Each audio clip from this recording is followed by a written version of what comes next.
70% of the ballots were accounted for. That number went to zero for 12 months. Right after receiving an email at 327.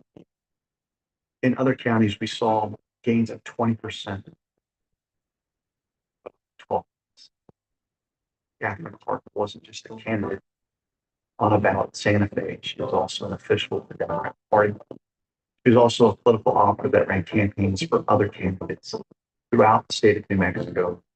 And she was receiving poll vote data for all 33 counties. So when you couple that with what you saw in 2000 mules, it presents a very compelling picture of manipulation.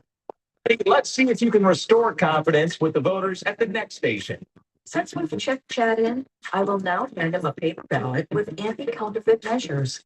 I'm also handing him a special black felt tip marker so he can fill out his voting sections with ease. Chad can rest easy knowing that the only one that is going to fill out and submit the ballot is him. Impressive. Next video, please. There were many problems discovered during the Maricopa audit. So first place, the Senate subpoenaed the ballots, and the Board of Supervisors delayed 5 months before they delivered the ballots. Out of 1,600 something boxes, all but about 50, the seals were missing or had been broken. There was no chain of custody on them. Dominion has a very specific requirement for ballot paper to be used in a Dominion scanner. So we're talking about something that's 4 or 5 times thicker than an ordinary sheet of paper. It has to be manufactured by the paper company in Canada, and it has to have an infrared fluorescent watermark on it. Inside the scanner, there's an infrared light and a detector to make sure that the ballot that's been inserted is not counterfeit. But when the citizen auditors actually got to look at the ballots, they found 9 or 10 different kinds of paper, most of which came from Staples and Office Max. So, well, how is this possible that they scanned 2 million ballots and didn't detect and reject the counterfeit paper? It's very simple. There's a configuration setting to turn the detector off. So basically, the machine was set not to check whether the paper being inserted was counterfeit paper. And you can count counterfeit ballots as many times as you want and get the same numbers.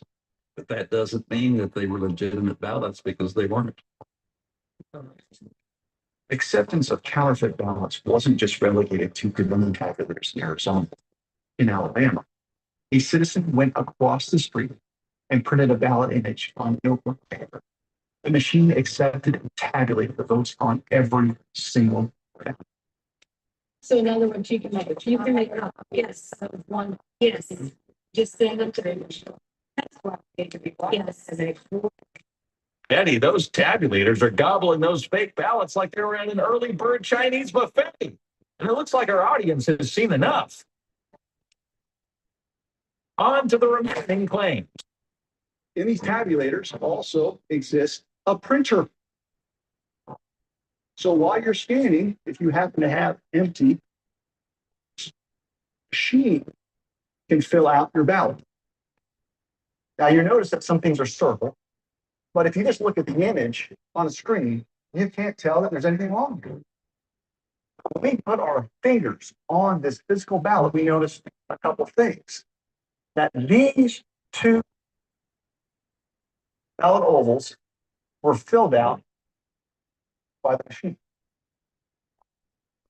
And the only reason why we caught this is that when you use a ballpoint pen, you could feel patience.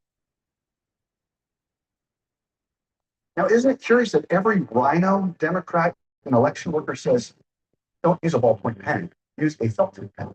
Make sure that you use black ink only. And why are they saying that? Because that's what's in the cartridge. And if you use blue ink on a ballpoint pen, you'll be able to see the difference. Here, during one of 8 county audits, Aaron confronts an election administrator with ballot after ballot being filled out by machine and hand. So here's 71. The administrator would do nothing with the evidence presented. Listen, months. You need to stop. Stephen Johnson. The audience has spoken. Chad, what will you do? I don't feel great about my ballot going through one of those machines. Dad, while this won't solve all your problems, why don't you use this blue ball pen? Well, at least make it harder for bad actors to cheat. Give that blue pen to me. All right. While Chad is filling out his ballot, we'll head over to the next station.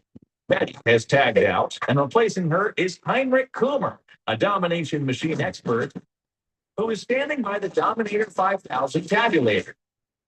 Yeah, there's no remote access capability with the Dominator 5000. That means no modems, no chipsets, no need for networks like Verizon, AT&T, or Sprint.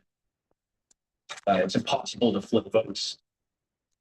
And make sure that at the end of election night, we perform a little audit called a canvas. Chipset / modem. Because the hardware. Verizon, AT&T, or Sprint. Oh, yeah, all networks. Currently in Chicago County, we work with Verizon to secure that network. Voting machines are not connected to the internet. This is something that you hear all the time in the US from election officials. Unfortunately, it's not actually true. And many voting machines come with 4G wireless modems so that they can be connected to the internet from the polling place in order to upload the results faster. And that didn't take long. And you look and sound just like the guy on the video we just played. That guy's name was Eric, ERIC. My name is Heinrich. And that guy is talking about Dominion voting systems. I work for Domination Voting Systems. They sound similar, but are very different. See, take a look at the logos. Video didn't help Team Domination, but vote switching is happening. We'll see about that. Nation state vulnerability expert Jeff Lenberg had top national security clearances at Sandia Labs over a 31-year career, was called to inspect both Dominion and ES&S machines in Michigan after 7,000 votes belonging to Trump were awarded to Biden. Here's what he had to say. Our team documented in Antrim external access to the EMS by an anonymous user, okay, with no credentials. That means they had full access to all of that software that was on. If they want to download that software, figure out how to subvert it, get back in, make changes, they can do anything they want to. The system was subverted. And the reason is that these indices that shifted have the effect of Biden's votes being thrown away, Trump's totals being awarded to Biden, and Jorgensen's totals being awarded to Trump. After gaining access to a forensic image of the Dominion election management system in Mesa County, Colorado, IT experts demonstrate how easy it is to switch tens of thousands of votes from Trump to Biden in seconds by simply changing the index number next to each candidate's name. This is a backdoor utility called SQL Server Management Studio that is actually installed on the image of the voting system. So is it certified? It is not on the list of certified software. What I'm going to do first, I'm just going to pull up the presidential results in Mesa County for that election. And here they are. You can see Biden has 31,000, Trump has 56,000. So I'm going to come up here now and I'm going to make a quick change. That. You change that to a 2. Yep. I'm changing Trump to a 1. Okay. And then I'm going to come up here and I'm going to rerun it. And there you go. Biden, 56,000, Trump, 31,000. So I just flipped the results of the election using a tool that's actually built in to voting system. And what I did is not even logged. There's no trace of what I just did now. For some reason, the logging of activities by a user that has the password are not retained. In Pennsylvania on live TV, Trump had 1,690,589 votes, while Biden had 1,252,537 votes. The time was approximately 11:08 Eastern Standard Time. The next interval report shows Trump's votes decreasing to 1,670,631, and Biden's votes increasing to 1,272,495. The time's approximately 11:09 p.m. Live on CNN, exactly 19,958 votes were switched from Trump to Biden. This means Trump lost 39,960 votes. During the 2021 election in California, 351,000 votes in favor of recalling Governor Gavin Newsom were deleted live on air. Possible to flip votes, survey says. Again, that's Dominion. I work for Domination. And as I mentioned earlier, we do a canvas where we will compare the tabulator printout tape with the computer results. So for example, if you were to load 7 ballots right here, right now, let's say 1 for an independent candidate, 2 for Biden, and 4 for Trump, everything would match perfectly. Let's put that plan to the test. This first ballot is for Jorgensen. This ballot is for Biden.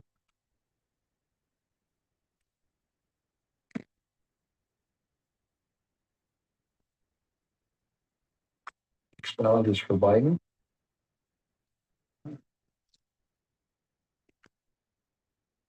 Next ballot is for Trump.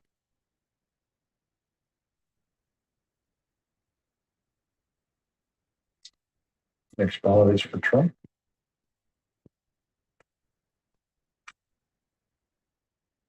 It's for Trump.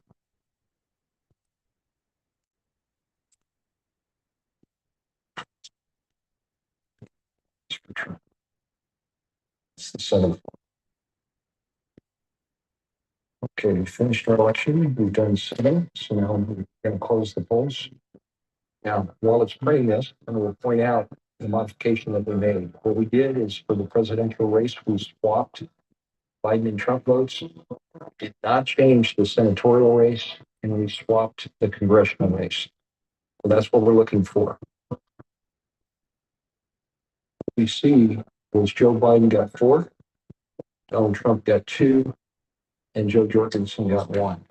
So you'll notice Biden and Trump votes are swapped.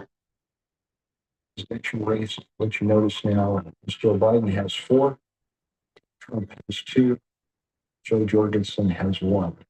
So what you see is the results now match the tape printout here. So when you do the canvas, they will match. But they're not correct. They'll match the ballots. You have to be kidding me. Oh. 3 stations down, and it's as if the entire atmosphere has changed at River Valley. The machines and ballots, this very gymnasium has lost much of its luster. But the show must go on. Chat, please feed your ballot into the Dominator 5000, though I'm unsure what good it will do. Next up, we have John Fastos, CEO of Domination Systems. I see that I'm losing you, Chad. Time to call on the boss. Hey, Mr. Fastos.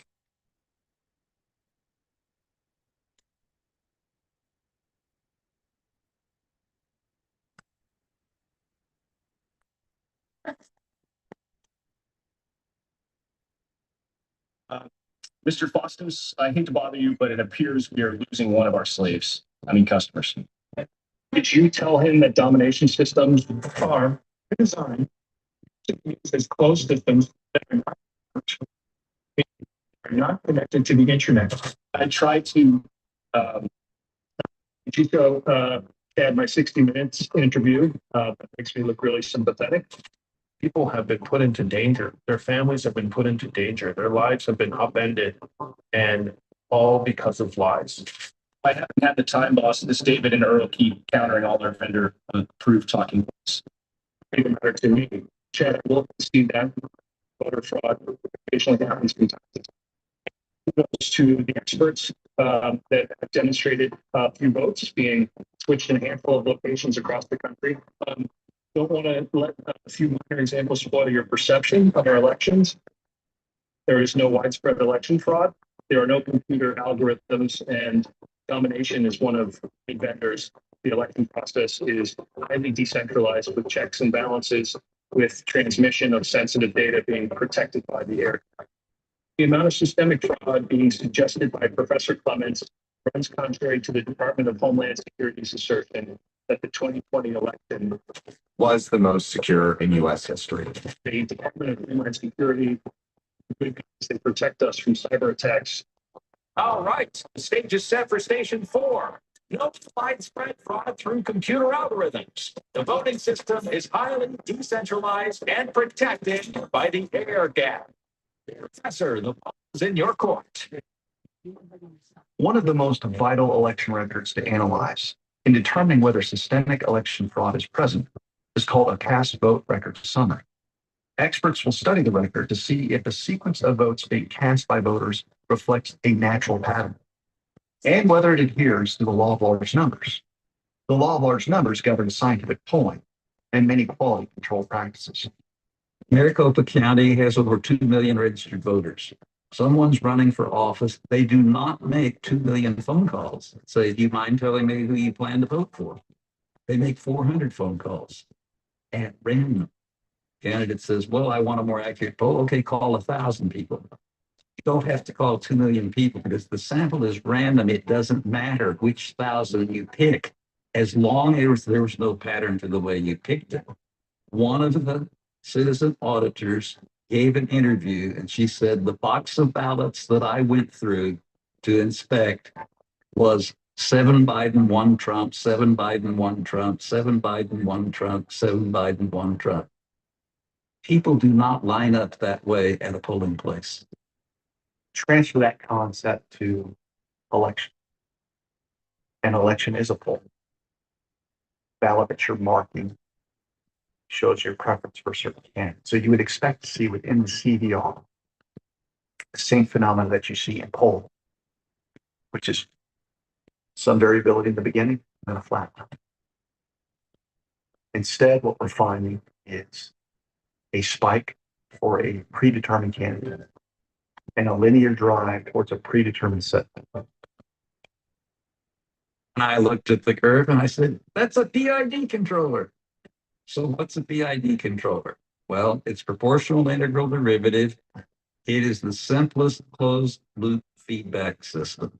That graph reminded me very much of an airplane coming in for a landing when the runway is completely fogged in. Then the pilot pushes a button that says Cat 3 auto land, and the plane gets the beacon and says, where's the start of the runway? Aim for it at a 3-degree glide slope. And there's a strong gust of wind, and it bumps the plane's nose up. Did the computer know there was going to be a strong gust of wind to bump the nose up? No. But it knows it's not on a 3-degree glide slope, and if it continues this direction, it's not going to land at the start of the runway. And it says, decrease attitude and get back on the 3-degree slope to hit the start of the runway. Let me put 2 races side by side, which are completely different in every respect. So 2 different counties, Pima County, Maricopa County. 2 different machines, ES&S and Dominion. 2 different races. We'll take county sheriff and president. That means 2 different pools of voters. 2 big peaks, 2-to-1 slope, 25% of the way.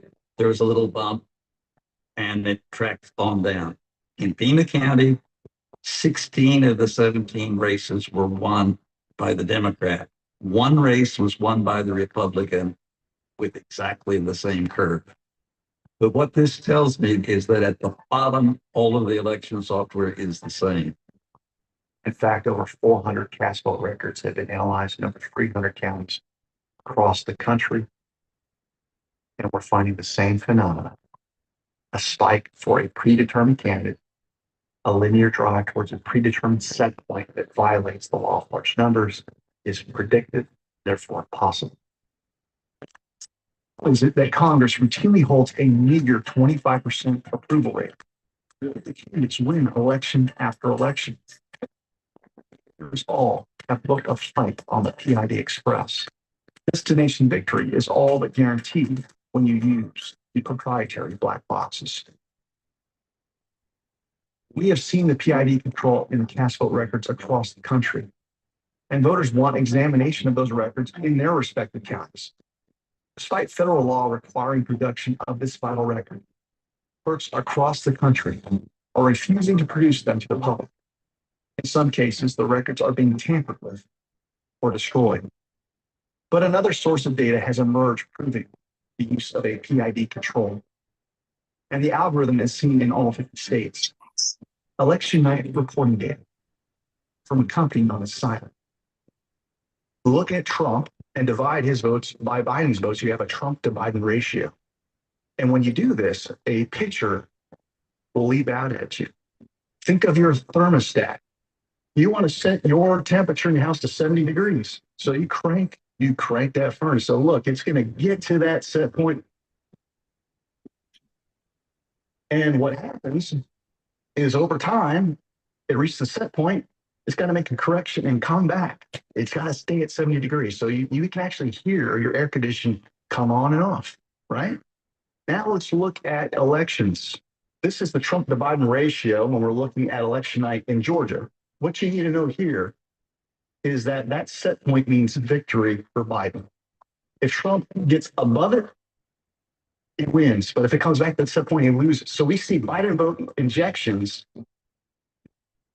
We see an impossible arrangement of data throughout election night. So what's going on right here is to maintain this set point, like just like you want to maintain that 70 degrees in your home, they have to have 50-50 ratios. So when you have a batch of votes that come in from election night reporting, it's what the ratio was, 50-50. But when you got to keep it there, you got to maintain the set point. So the next batch of votes comes in, it's 50-50. 50-50, 50-50. How many batch sets in a row do you think happened in Georgia? 55 batch sets in a row at 50-50 to maintain that flat line to bring it in. But over time, you need to drive down with greater precision to make sure that you definitely get the set point. And so what happens is over time, we saw over 90 batch sets of votes where Trump got 49.9% versus 50.1% from Biden. Wow. In a row, over 90 reports from this societal data that we were able to monitor in a row. Folks, you can't out-cheat or out-vote the machines. It's going to find its set point. It's pretty horrific. We all agree that elections are supposed to be additive processes.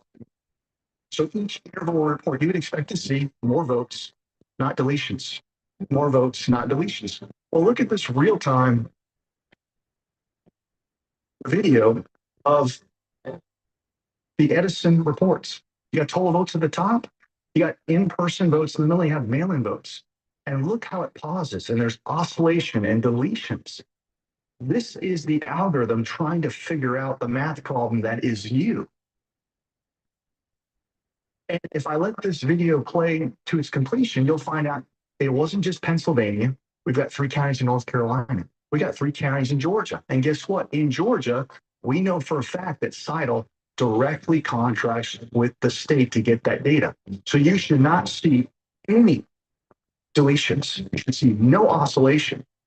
Once they put everything on the internet cloud-based software, and the canvas is complete, take that USB drive, which has read-write capability, and it's a computer. Our Secretary of State calls this protecting the air gap because there's that gap, right? You use the USB to move the data over. But this is the opposite of protecting air gap.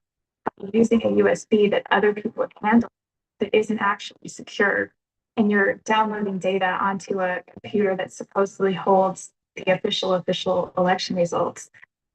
It's just it's a farce. All right, so he just handed me a USB drive.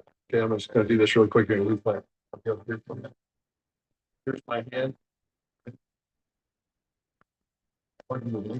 So you just plugged in the USB drive, I'll keep my hands up here off the Yep. keyboard. and I'll keep my hands up here. Watch the screen. So this is running another backdoor utility, a second one. It is on the voting system, pre-installed.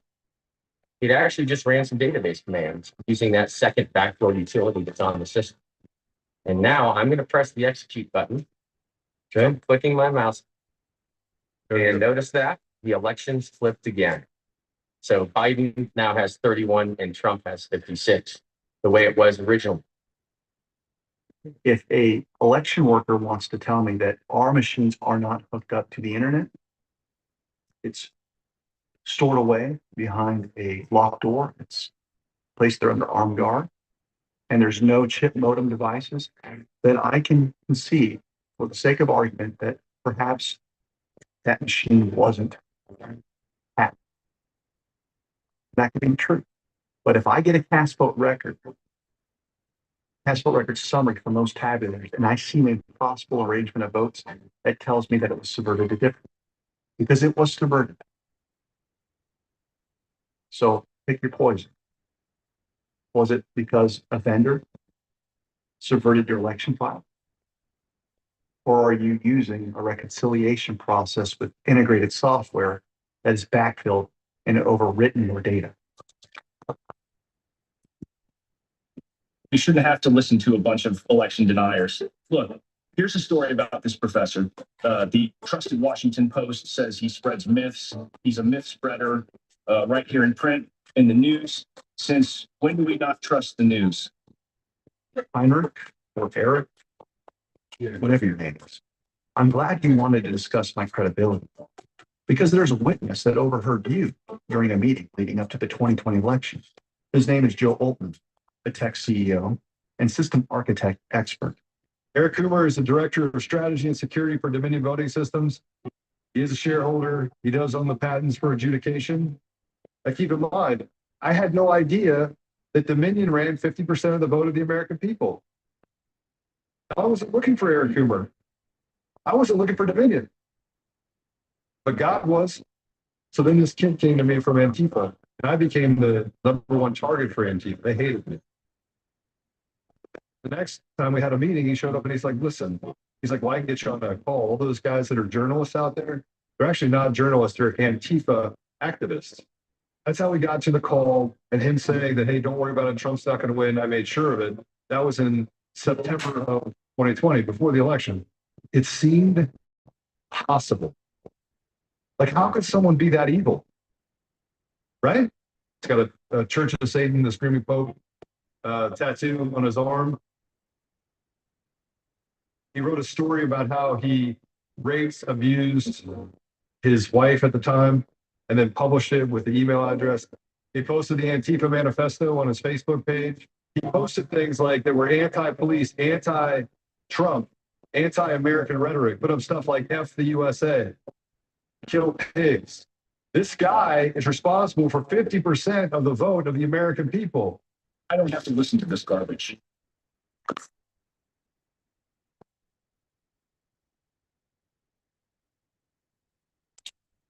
So I had a little accident down there, huh? No. Okay, there are tons of witnesses down there describe you to a T. So you can be honest about it, or you can stick to your story. That's what you're asking about. I've been under a lot of stress. It's building and I can't. Okay. Now for Mr. Paulos' last claim. That's Fastos, as in fast and bargain. Right, Faustos. Earl, play the next video. The notion that we use a decentralized system with a multitude of vendors that impose various checks and balances on one another, like grinding gears, is unfortunately a myth. The election system is actually more like the Ferris wheel Heinrich nearly crashed into. Elegant, streamlined, and interconnected. And there are three things that power the election system: network sensors, FirstNet, and integrated software. 50 states have entered into agreements with the Center for Internet Security, a private organization with virtually no oversight that has partnered with the Department of Homeland Security to deploy Albert sensors.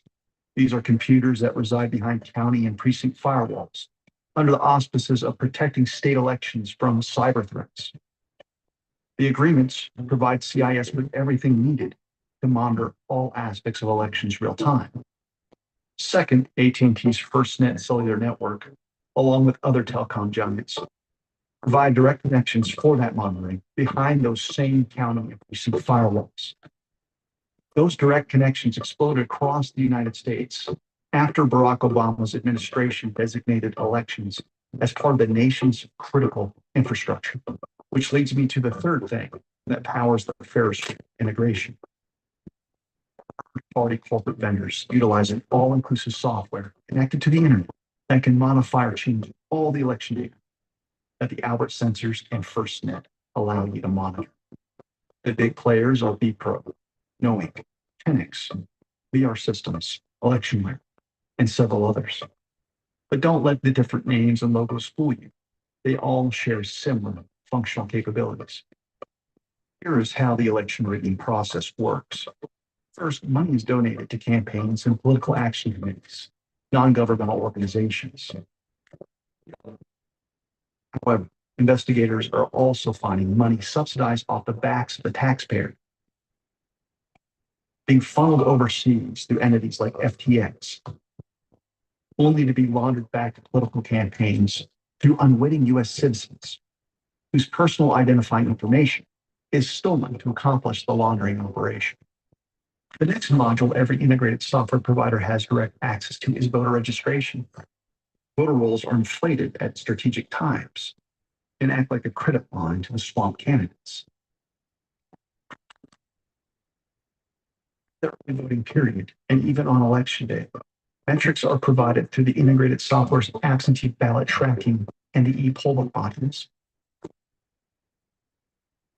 With this information, adjustments inflating the voter rolls is happening right before elections.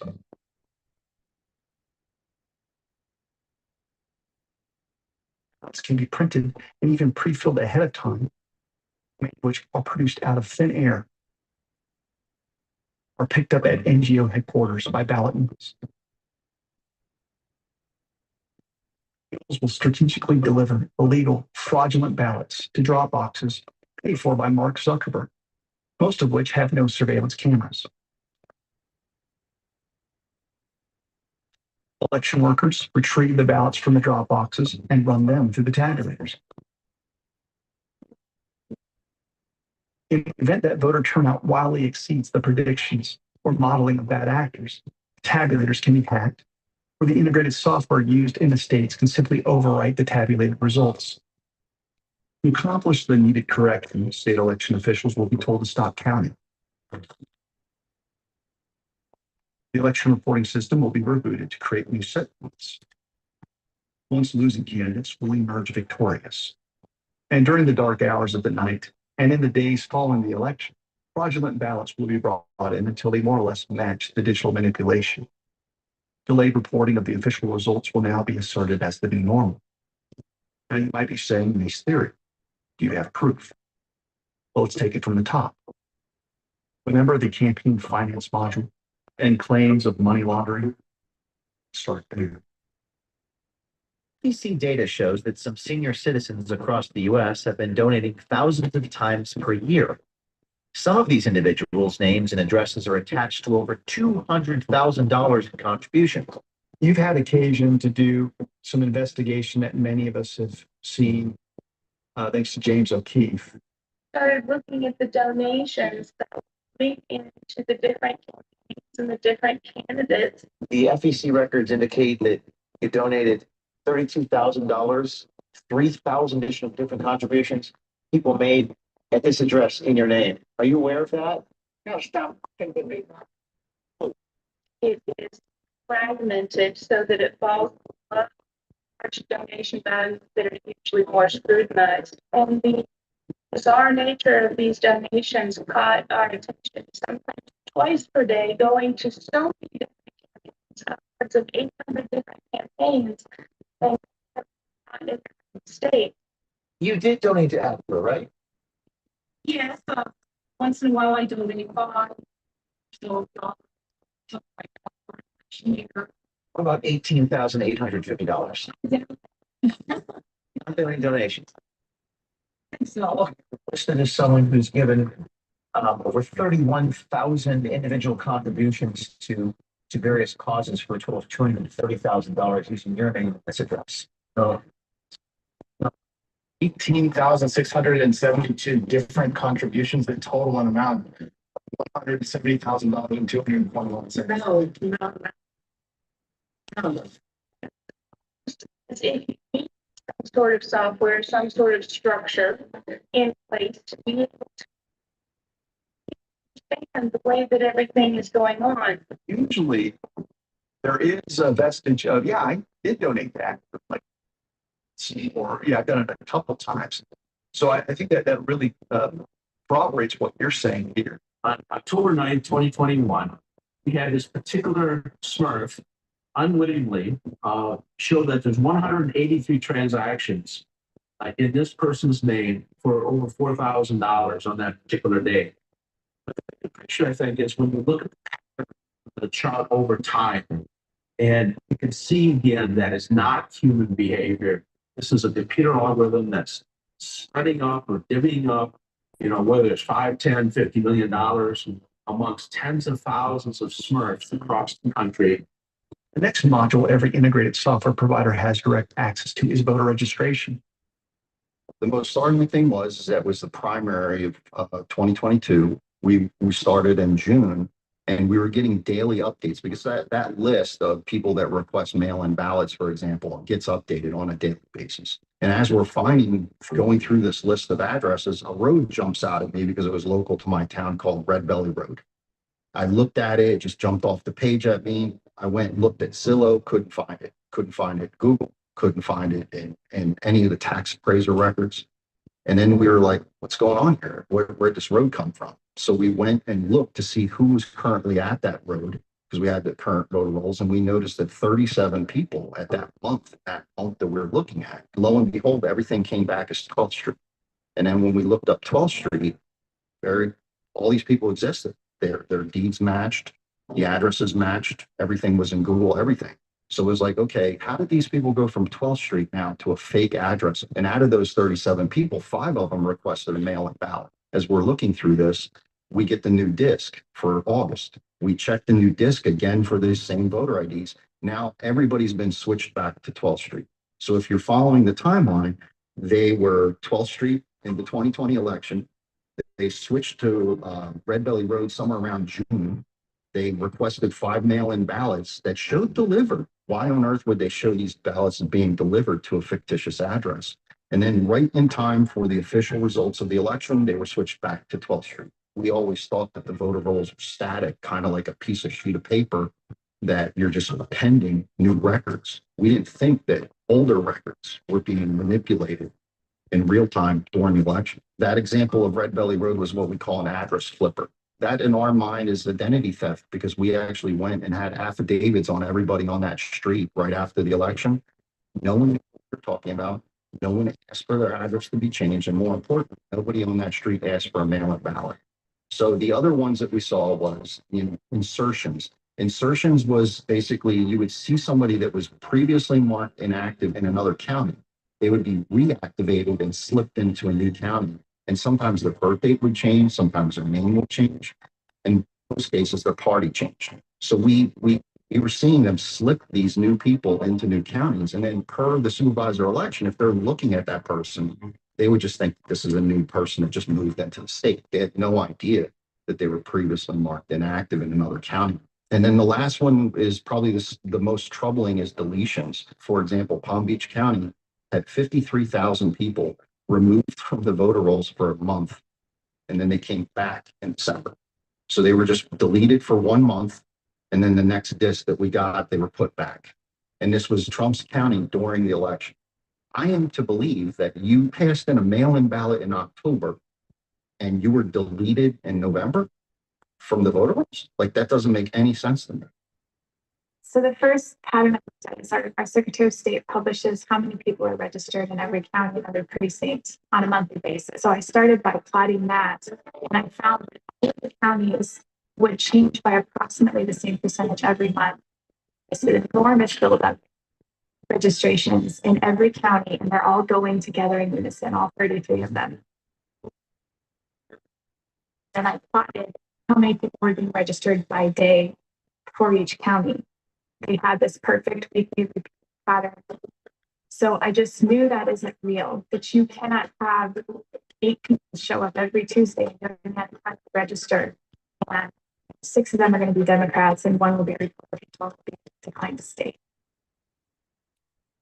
It's just not how people do things, especially not in 2020 when everything was shut down. If you think about like a dashboard where you can watch a vote happening in real time, somebody could sit there and easily figure out, okay, my candidate needs to have X amount of votes.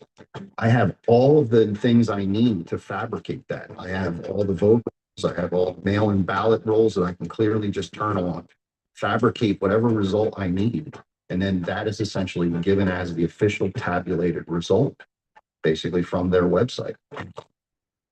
Now for the absentee ballot tracking module that provides the metrics needed to create fraudulent ballots.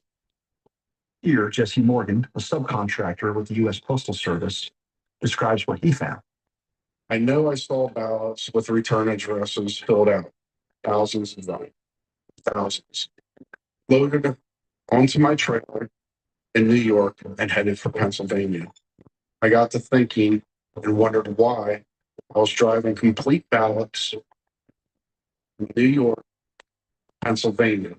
In total, I saw 24 gallons or large cardboard containers of ballots loaded into my trailer. They were complete ballots.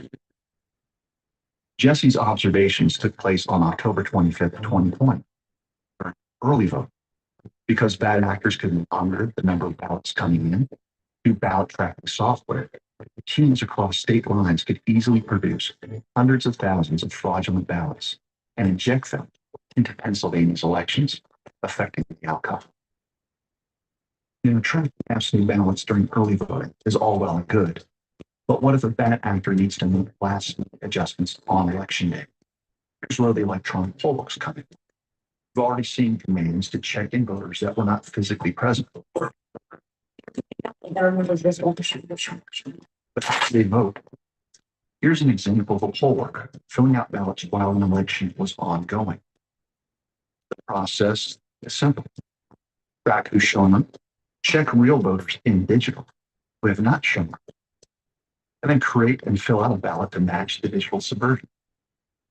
This lady is marking the ballots. I filmed her a half an hour ago to be 6. And she's still working at it. Let's stamp it, received. Let's fill in our 6 blanks.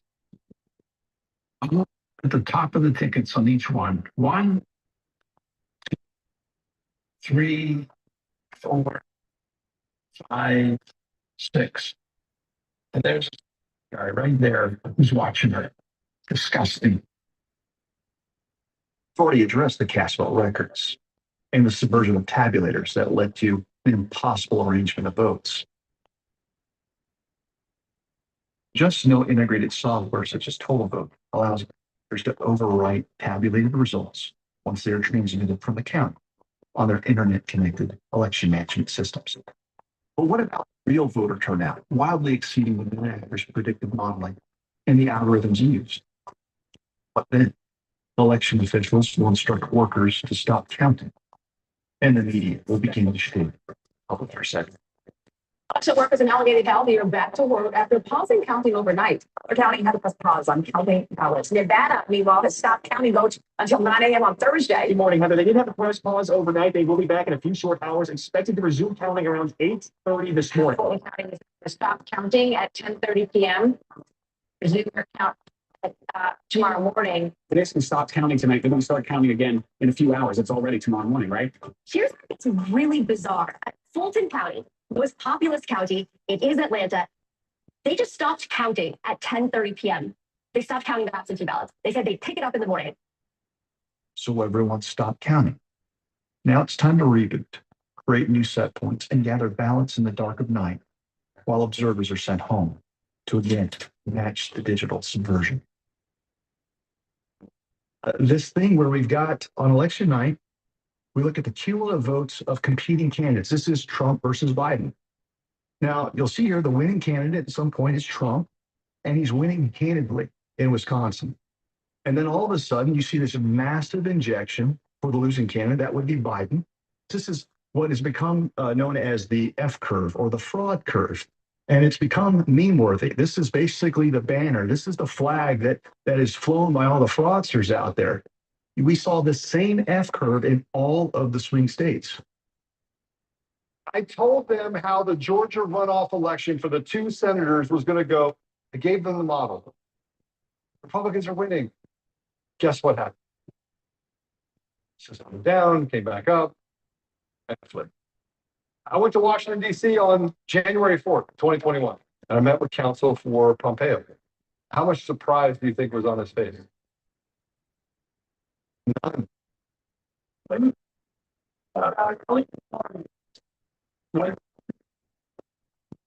Stuff out of there from under the table, right? For some reason, they put it in 3 times, each ballot, and I don't know why. All right, so what we're looking at here are 2 different batches of votes. Scanner 5162, batch 234, image 59, and scanner 5162, batch 235, image 19. What you can see is that, like on this vote right here, we've got this exact same little tail. Here's the next one. Shows, you can see Republican is written there, Republican is written there. This is ballot 61. This is ballot number 2. And then each one of them even has this little dot in the Fannie Willis. The entire batch. So I've got, there's 62 images in here total, and I didn't get a chance to go through all of them. Oh, yeah. Who they were voting for?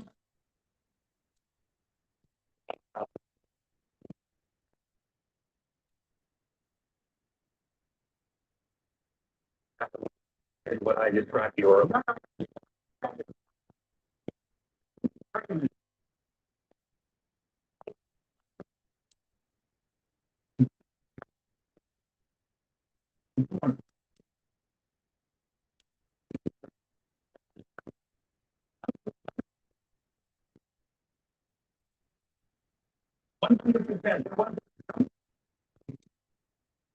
They also create phony ballots, and that's a real problem. That's my opinion. But they create a lot of phony ballots. All that's left in the cheat is to now delay reporting, with the media creating a new perception. It's perfectly reasonable to get results days and days after an election was held. polls have closed. We should get our first batch of voting numbers in about an hour. That'll be the bulk of the early vote. That should favor Democrats. As the night goes on, we'll get numbers from today's vote. That should favor Republicans. If these races are really as close as people think, we may not be able to even guess who won until we know how many votes were actually cast. Till we know how many votes were actually cast. Report card from the audience. This is quite sad. It's sad indeed. This audience appears to be one big election denying group of conspiracy theorists. The truth remains, however, that not one court has ruled in favor of any of these conspiracies. Moreover, we've independent agencies to refute everything. The professors, experts have said, and finally, laws are on the books to protect the public from election fraud. Old talk, Mr. Faustus. Professor, your response. And the 65 project stands for the 65 cases that were filed that the radical left deemed to be without merit. And all of them were dismissed. But it's now live. There are about 90 lawsuits that you can actually find filed either by Trump, the RNC, or the GOP. There were 30 that were set for merit. out of the 30, the RNC and GOP prevailed in 22 out of those 30 cases. Top 5 vendors of voting systems in the United States are using computers and components that are manufactured overseas. For the most part, they're manufactured in People's Republic of China. In China, in particular, they advance persistent threats. Some of them are massive organizations. I mean, we're talking about organizations with 12,000 or more people. They have whole campuses. They're larger than, many U.S. universities, larger than many U.S. defense organizations. They're solely focused on the exploitation and penetration and infiltration of U.S. and Western technology. We've had numerous supply chain compromises of critical national security systems in the last 8 years. Not one time has the Election Assistance Commission put out any kind of a warning. They still have not warned all the election officials, nor the public, nor notified Congress that these issues were happening. Instead, they have allowed us to use them in election after election, certifying the elections, and they pretended everything was okay. The Threat System Management Office basically simulates threat. We basically played bad guy. I went and talked to, at the time it was Wiley Labs. They said, hey, we want you to do an independent assessment of our testing procedures that we have and evaluate it. So they said, we're going to provide your report up to the EAC to show that you've assessed us and where we stand and all that. So in order to do that, I, of course, first have to see, well, what are you testing to? What are the standards, the requirements? The very first thing I found is the VVSGs were inadequate. I always refer to them as they weren't standards, they were substandard because they are not sufficient. These are systems that if you were looking at an overall industry organization, these would be your critical systems, just like the ones that process your credit card payments. After I've hacked into a system, I write the report. I would say for your normal, what's referred to as a kiddie scripter, which knows about hacking tools and knows how to use some of the tools, but has no basic knowledge of systems really well. And this is people who can just watch a few YouTubes on Kali Linux or something like that and get into these systems. On a scale of 1 to 10, with 10 being the most difficult, how easy is it to hack into these systems? So, as foreign adversaries, you're talking about advanced persistent threat level players. So can I go to a 0.5 instead of a 1 as the lowest, since that's not a 0? When you do the financials for a major corporation, what an auditor does is what they do is they go in and they look at the systems. And there's a lot of work that's done there. You got to make sure there's no gaps, no way that this system is going to come up and generate the wrong number. Across the country, when you've got systems that are in use in these elections and you can't look at them, you can't even have access to them. I mean, it's beyond belief. Any of those things in front of a board, they'd say to management, the CEO, get it fixed right now, and that's it. It's not an if, it needs to be fixed right now. And if there's a system that bad, get rid of it. We don't want it. If you don't have support for the numbers, find it or make the adjustments. You're putting us at huge risk here. And the same with the processes. If you've got processes where people are able to do things behind closed doors and you're not letting the auditor see that, that needs to be addressed right now. Who's going to be fired? That's the way it is. And so when you compare that to this election of 2020, absolutely, it was stolen because it never should have been certified. What I'm saying is nobody's following the federal law, including the vendors. There's really 3 laws that apply. There's the National Voter Registration Act, there's the Help America Vote Act, and now there's FISMA, which is Federal Information Security Management Act, that applies because it was declared as critical national infrastructure. There's a tremendous error rate in voter registration. People that are looking at material compliance issues from New Mexico and Arizona to New York and Pennsylvania, they're all finding gross inaccuracies. As a co-author of the Help America Vote Act, have you observed material compliance with the act over the past 20 years? No, none of them. And the certifiers certify anything. Now we come to the end of the show. The professor has clearly carried the day with our audience, but what about you, Chad? Do you believe our elections are safe and secure? To symbolize the choice you have to make, Mr. Faustus will present you with a black pill. Take the pill and you'll forget everything that transpired today. You'll have no worries over defective machines or rigged elections. You'll continue to receive your regularly scheduled program. Reject the pill, however, and you'll have to live with the consequences of that choice. You'll have to face a world that is in chaos. Chad, you break that.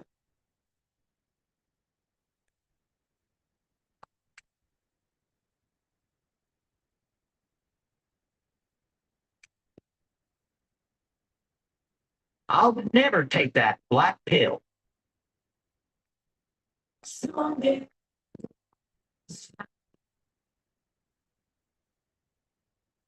You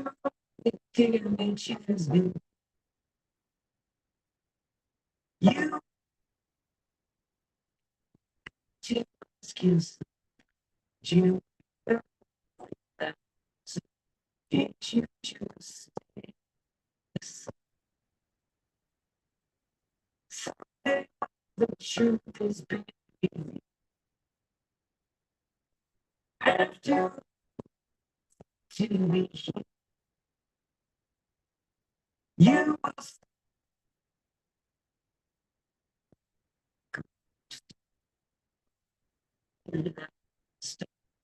just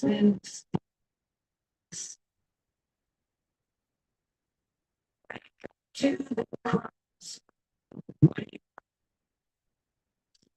Wake up from the wake up.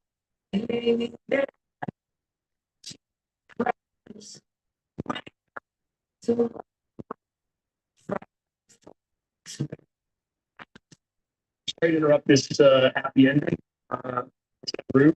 Need to send them home, tell them we had a water main break. Water main break. Yeah, tell them it's not here. We need to evacuate the building.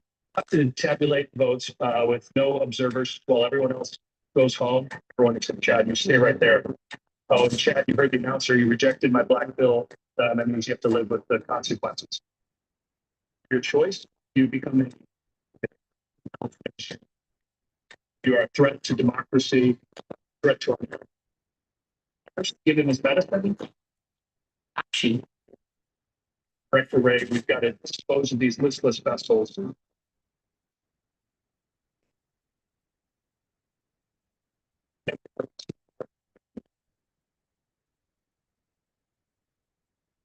We need you to chat with the other terrorists and insurrectionists.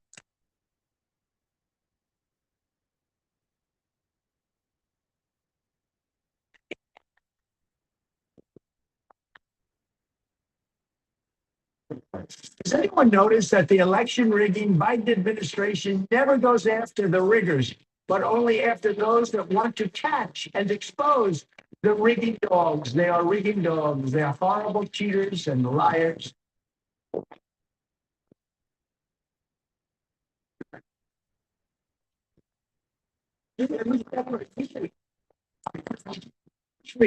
We won't quit. Even if you kill me, I will come back and haunt you. You might walk up to someone's door with a gun in your face. And they will do America proud. Well, brings out. They will never show up. I've not yet begun to fight. The FBI came after me and told me surrounded me in a Hardee's. If you arrest me, I can call my lawyer. But if you don't arrest me, I can't call my lawyer. You can steal my livelihood here. Eric Comer did this directly to me. And I made one statement about him.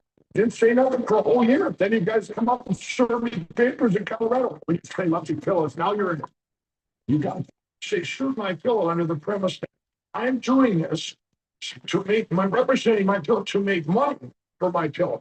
As I'm getting canceled every day, retailers, shopping shelves, just getting destroyed. This is a big lie. You're a lying lawyer. You're an evil man. What exactly did you do wrong to be treated like a dangerous criminal by your government that you pay for? Well, we don't know because the warrant doesn't. Well, we're considering here how to rewrite this so it's not going to throw us all in jail. It's threatening you with jail time. That's our point.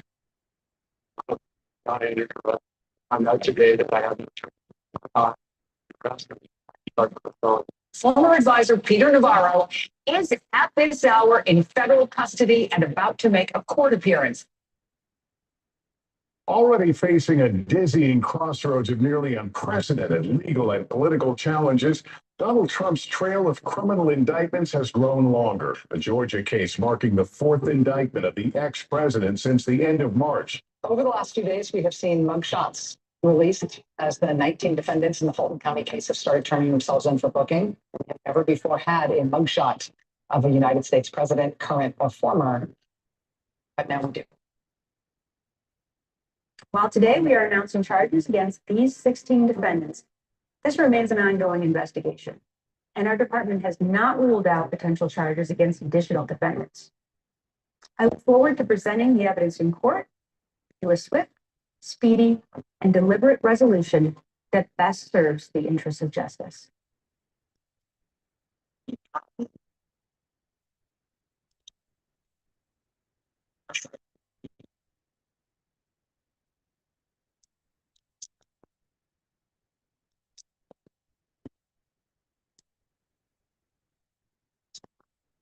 Jeff Weinberg served this country for 31 years with the highest national security clearances. So yeah, you can be offended, but I know them now, and I know what you guys are putting in. Jake, can you hear me? Yeah, Professor, good morning, brother. Hey, how are you doing? Sorry, here's all.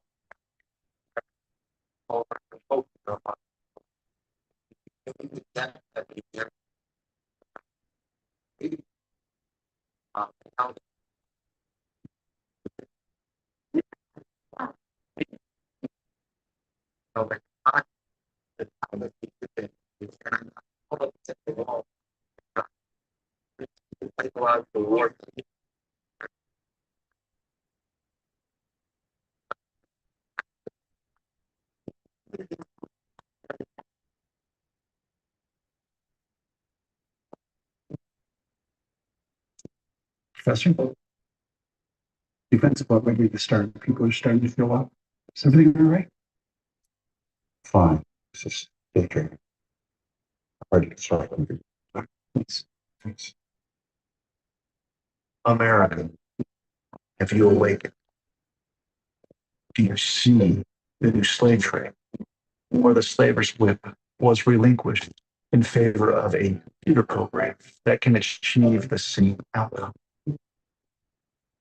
Or the use of pain to silence a man's voice was merely replaced by distractions and an obsession with comfort and pleasure. America, we are at war, and half of you are still asleep and unaware of it. Now you might ask, do you have any hope, Mr. Unemployed Professor? Not because of my efforts, but because I believe in Almighty God. And I believe in the American patriot. So while our country is led by oath breakers, mind yourself that God is the ultimate covenant keeper. So here's where I end my small part in this very large drama. I offer these words of counsel.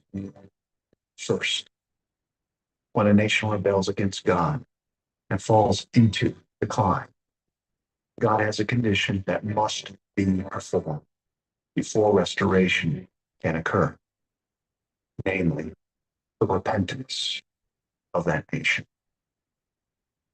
Second, real restoration requires action from the church to do its part, especially in the satanic realm of politics, by always seeking a place of interposition to stand between godless tyrants and the victims of their tyranny, with a willingness to sacrifice everything as Christ sacrificed for us. And the good news is that the historical actions of Abraham, Moses, and the warrior Gideon already shown us the way. America, here is your prescription. So I'd like to introduce you to Professor David Clements.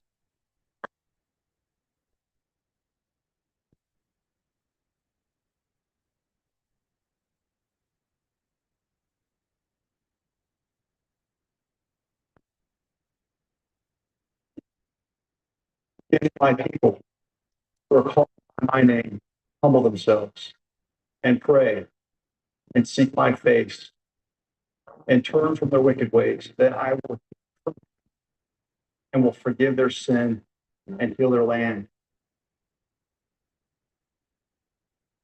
I think Abraham Lincoln was in a very similar time in history that we are now. He issued the Emancipation Proclamation. Now, no one would tell you that in 1863 that anyone was truly free. Faith, he proclaimed. He proclaimed a state of reality that had not yet occurred.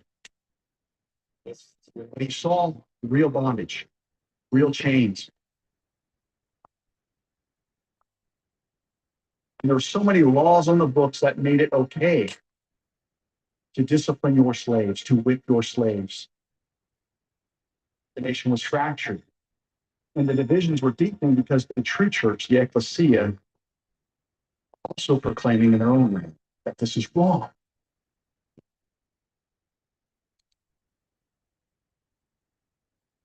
They took a step forward. They kept taking steps forward until we hit an inflection point, a crisis that led us to war. So 4 months later, a lesser known proclamation went out from Lincoln. It was a day of national repentance, fasting, of humiliation, a day of humility. That was one of the proclamations. But just 18 months later, after that proclamation, any national leader kept the covenant. God moved swiftly, and a miraculous vote was achieved just 18 months later, which led to the abolishment of slavery. Unfortunately, sleepy Joe Biden can't make this work because he's not legitimate. He's a usurper.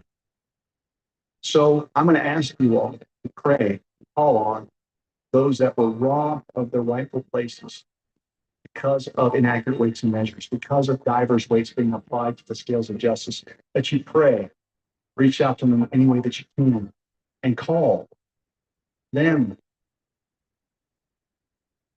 to set forth a day of national repentance. That means, yes, Donald Trump needs to be called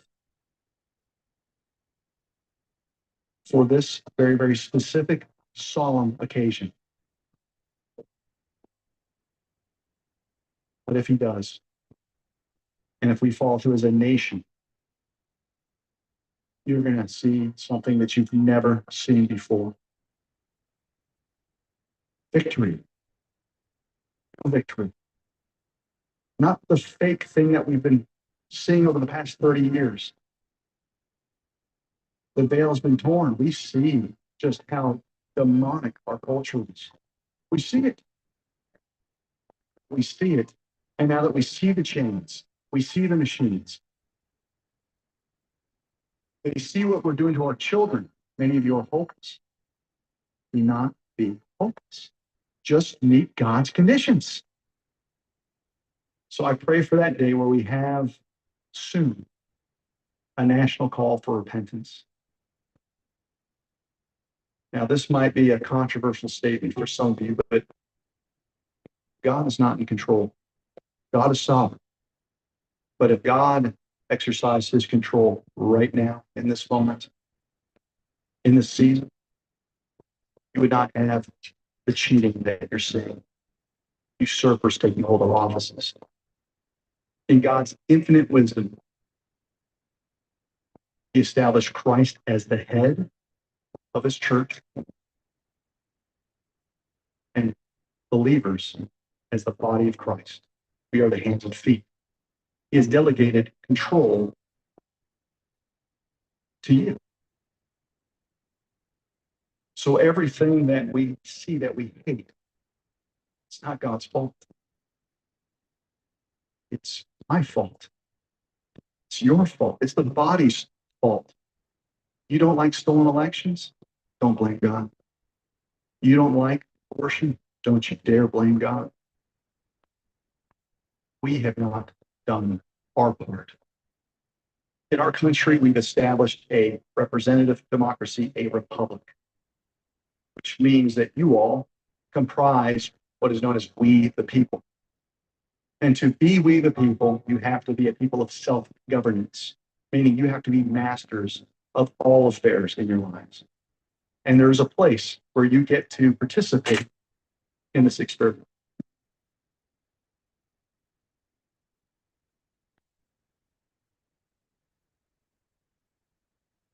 Moses did not part the Red Sea.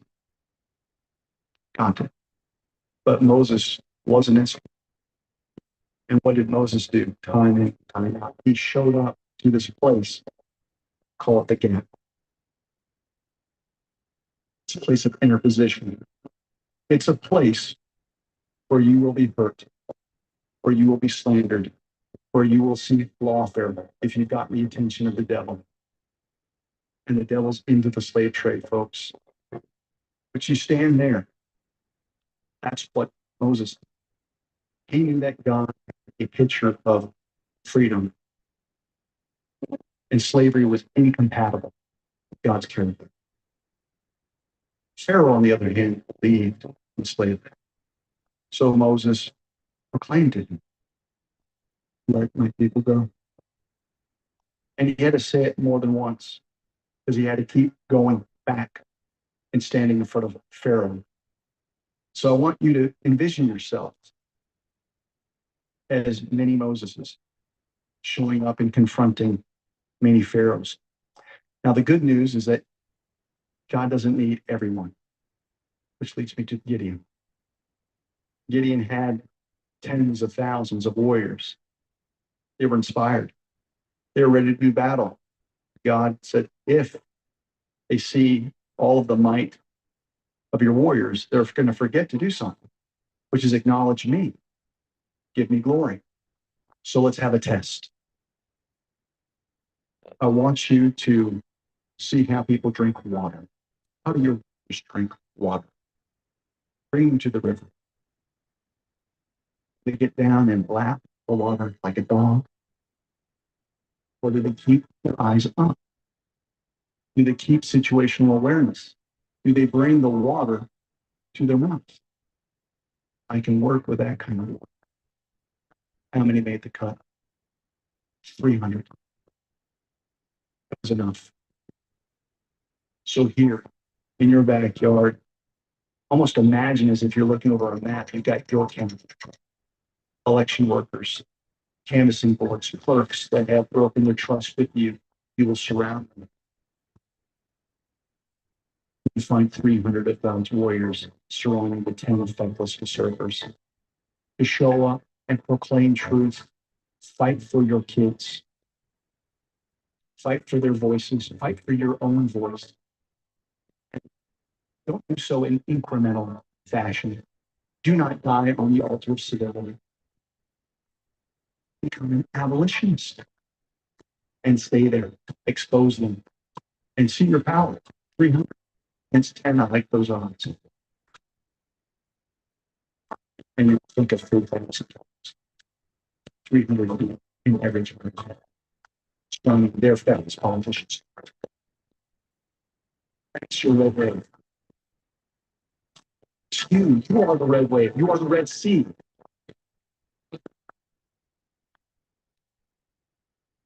God won't part of the way that he did before because he has delegated his authority to the body of Christ to move. And when you move, you're unstoppable.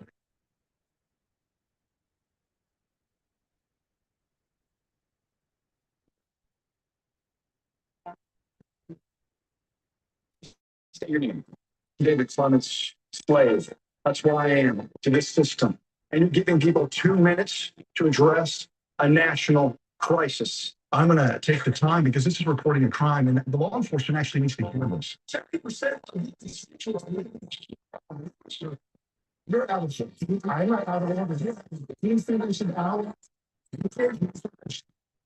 Next speaker, please. Next speaker.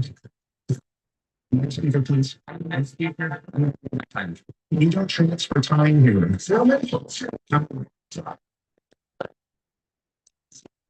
You are violating the civil rights. System. I'm just.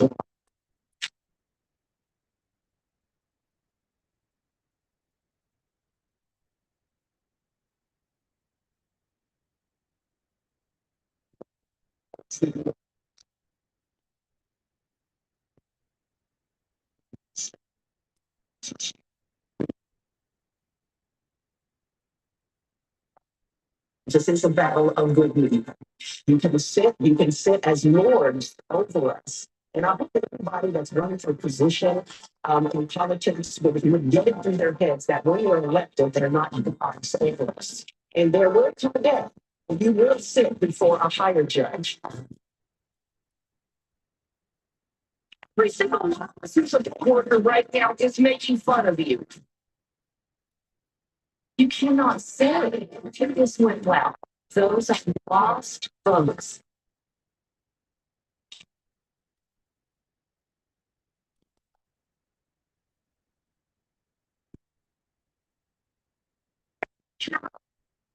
Certain qualifications.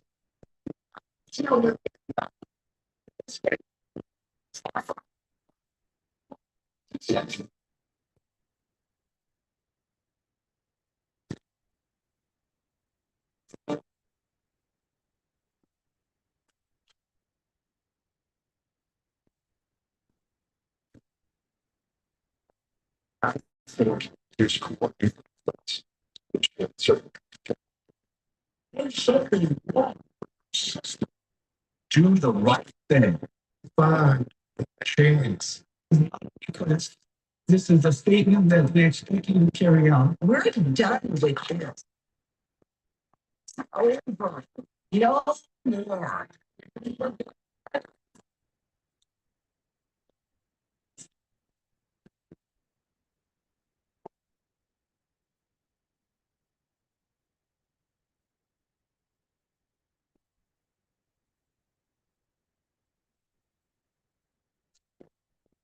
We're talking about our kids. When are they dying? When are they dying?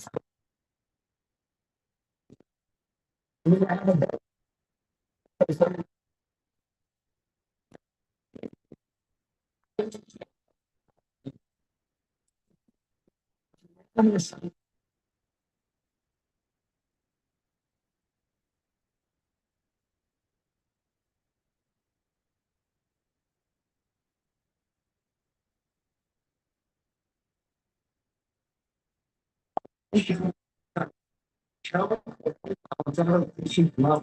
Today, the trust of the citizens of the betrayed. Every citizen has equally to request for the city.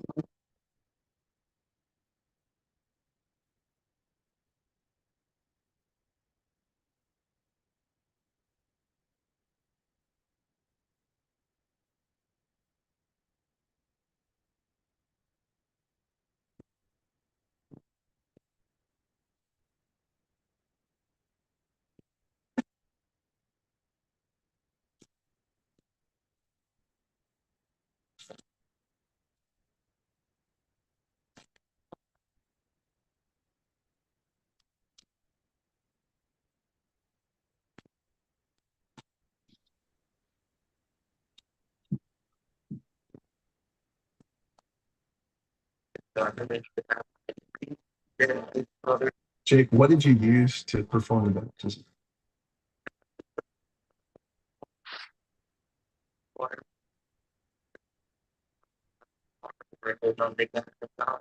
And pour the water over their head. We'll give them a big air hug and everyone.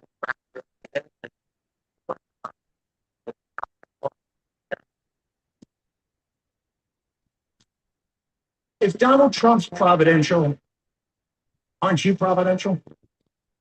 Ask yourself why you're here.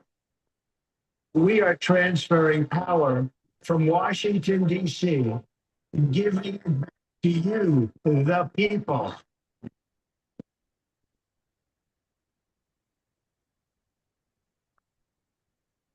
I should conquer everything that you could ever be afraid of.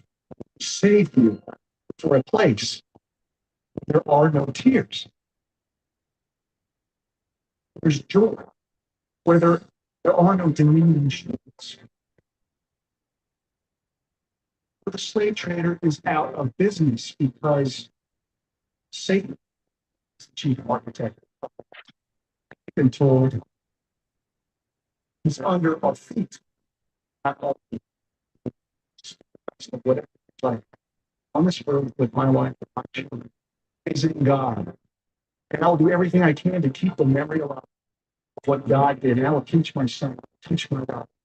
And I'll lift them up and raise them in the Lord. And I'll understand, you better keep this alive. Keep the memory alive. Because I don't want to go back to hell.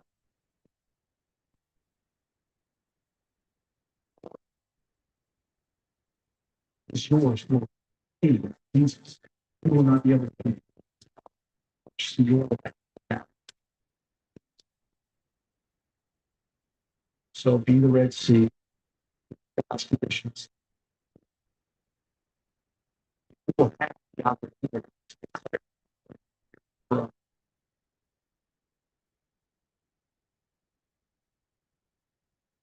Let my people go.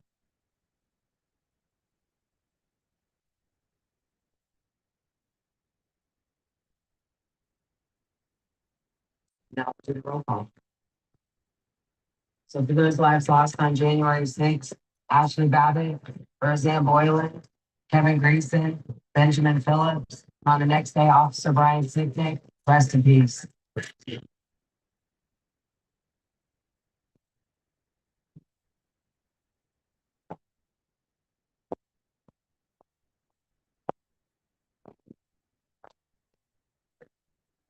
Took a little bit for that to get going, but once it's going, then it gets interesting. Yeah.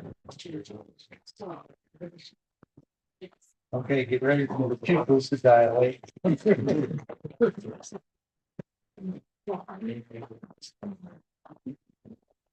Well, thanks everybody for coming. I don't know what's going on. So, yeah, we have comments calling in. Is he the guy that's there?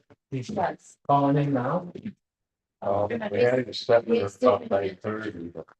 Oh, 9:30? Like, he's gonna say it. Get them started. It's gonna take me a minute to get some. Things figured out, right?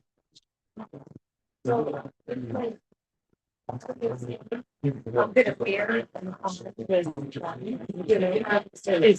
it's one of the gym, right? Yes, okay. So when you say those, you know, there's no be opportunity.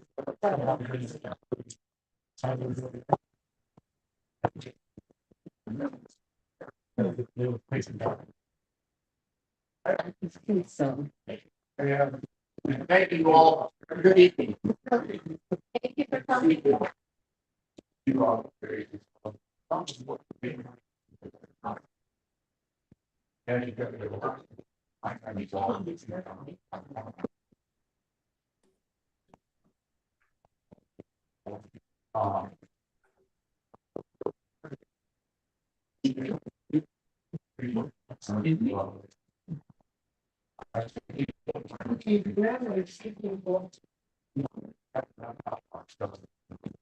Okay, so when you join us this evening. Let me just.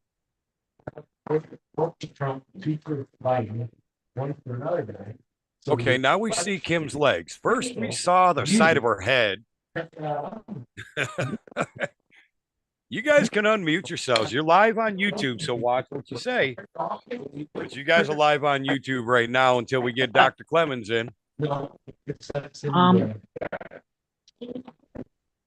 I went back to Zoom. I know, I see. Well, it seemed like everybody left YouTube. Yeah, we got 2 people watching right now. Last On I looked. YouTube? Yep. Hi guys, can you, Oh, okay. oh, there, now you can see me. So we're Okay. just, I don't know why, I don't know why I'm so close. What the heck? Now I got Randy calling me. This is weird. I don't guess know you don't why. want to talk on Zoom. So I don't know why I'm so close to the screen, but we're getting David to zoom in. Hopefully soon. Oh, okay. So, because we had him, I Professor? don't know why Randy told him 9:30, but anyway, we're trying to get a hold of him. Oh, to bring him in earlier? So now you can see me. Yeah, we're trying right now.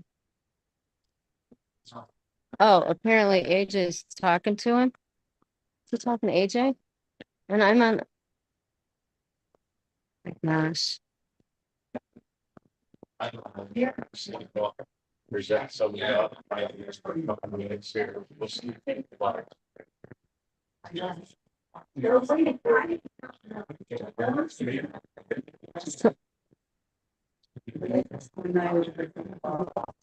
I'm on the. I'm on the Zoom with them, so.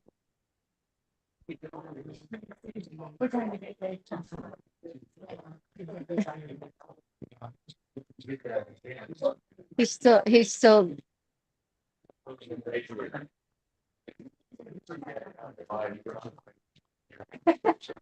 Where is the professor located? Like what state? Or Sorry, where's what? where is the professor located? Like where does he live? Oh, I don't know where, well, he might be in DC because he was in Virginia a couple days ago. And he's Oh, going okay. to a vigil in DC January 6th on the 6th, so. Which, wait, oh, today Today's is the the 6th. So he was in DC. Yeah. Okay, so he's Okay, so he should be on in just a minute. He's gonna be zooming oh, in. okay. So how are we? So Wanda, who's Zoom? I mean, we just need like one of us on the Zoom. Right? It doesn't matter. Mine's mirrored. Okay, okay, I'll so, take my face off. so Wanda is mirrored, so I'm just gonna mute and turn my camera off so you guys can see us on Wanda's, okay? And Okay. he should be here in just a minute. Yeah, we're just right now we're BSing until we get the doc in. Okay, cool. Okay.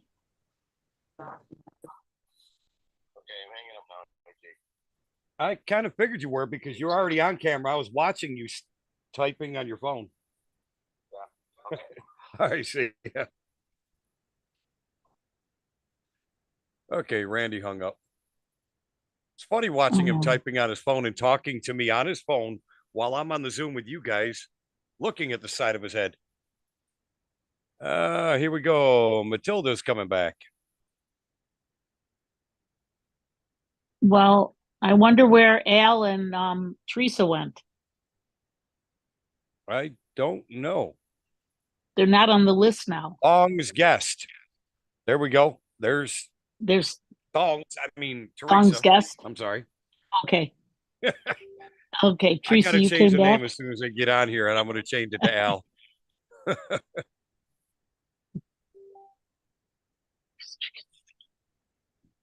Oh, yes. There we go. There it Al's is. here, Matilda's here, Mark's There's here, Teresa. Bill's here, Dean's here. Yep. Fascinating. Fascinating.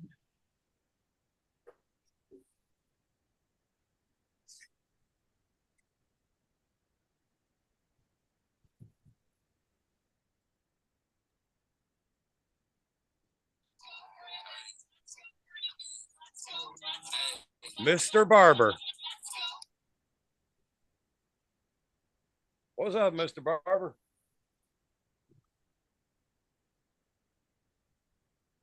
I can hear you. No, you have your audio off for some reason when you're screen mirroring for some reason. Wanda's audio is dead. All right, see it.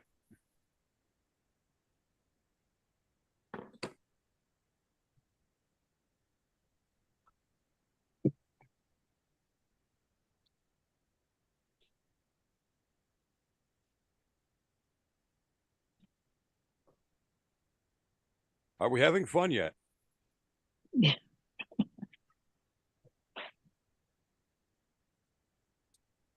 I got some stuff over there to turn this into Irish coffee. I'll really start having fun. I gotta take those things off. What's up, Randy?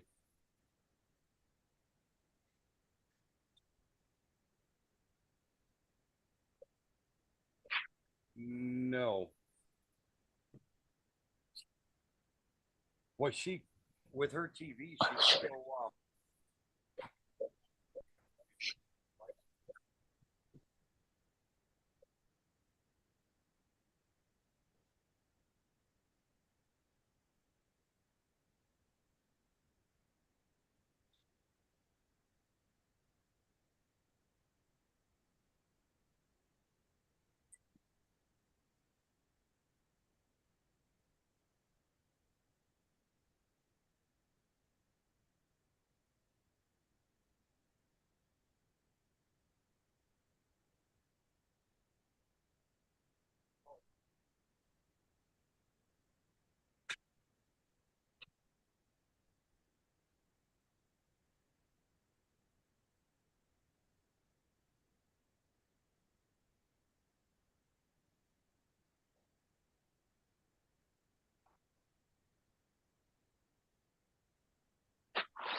Marilyn? Yes, I'm still here. You see me? Oh, No. there you are. I think I had you. I think I had my phone on mute because I just caught it. So what'd you think of it? Here I am. I had my camera off. Oh, it's like you've probably, like me, you've probably seen bits and pieces in different I have, situations, yes, right? yes. But compiling it all together like that, Yeah, it just brought it all back. It brought it all back. I'm I was like, surprised he's still walking around. That's what I think. no kidding. But I mean, I just don't get it. Are there Maybe that it's many better he people? stays public, Yeah. Yeah. Yeah, for sure. But it's kind of like, I think it was Trump that said, how come the deniers are the ones getting in trouble? Yeah. Yeah.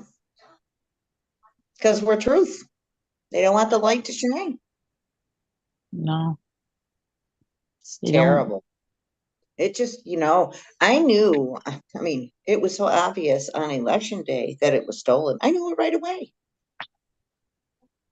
I No mean, when you doubt. went to bed and he was winning by landslide and you woke Yeah. up and And what then happened? they stopped counting. I'm like, when did they stop counting? Since when did they do that? They don't. Yeah. They Never did it in our for- lifetime. Yeah. Yeah. Yeah. And you know what kills I don't know. me? He's trying to, I don't know if he's still trying to do this, Biden, but kind of make it like you don't have to show ID to vote. That means all of these immigrants piling in can vote. That can't be true. I mean, they can't Oh my go goodness, on. you can't get on an airplane without being Right. strip searched. That's right. Come on. That's right. You can't do it. No. I think everybody else is listening to us. Well, I hope they all agree. I'm sure they do. If you're watching this, you likely do. Yeah. Yeah. Is that Crazy. AJ? Yeah. And I then, did. Well, kind of. get you rolling. What's his name? Were you? Oh, we got two people waiting. I was. Oh, here we go. We got David Clemens coming in.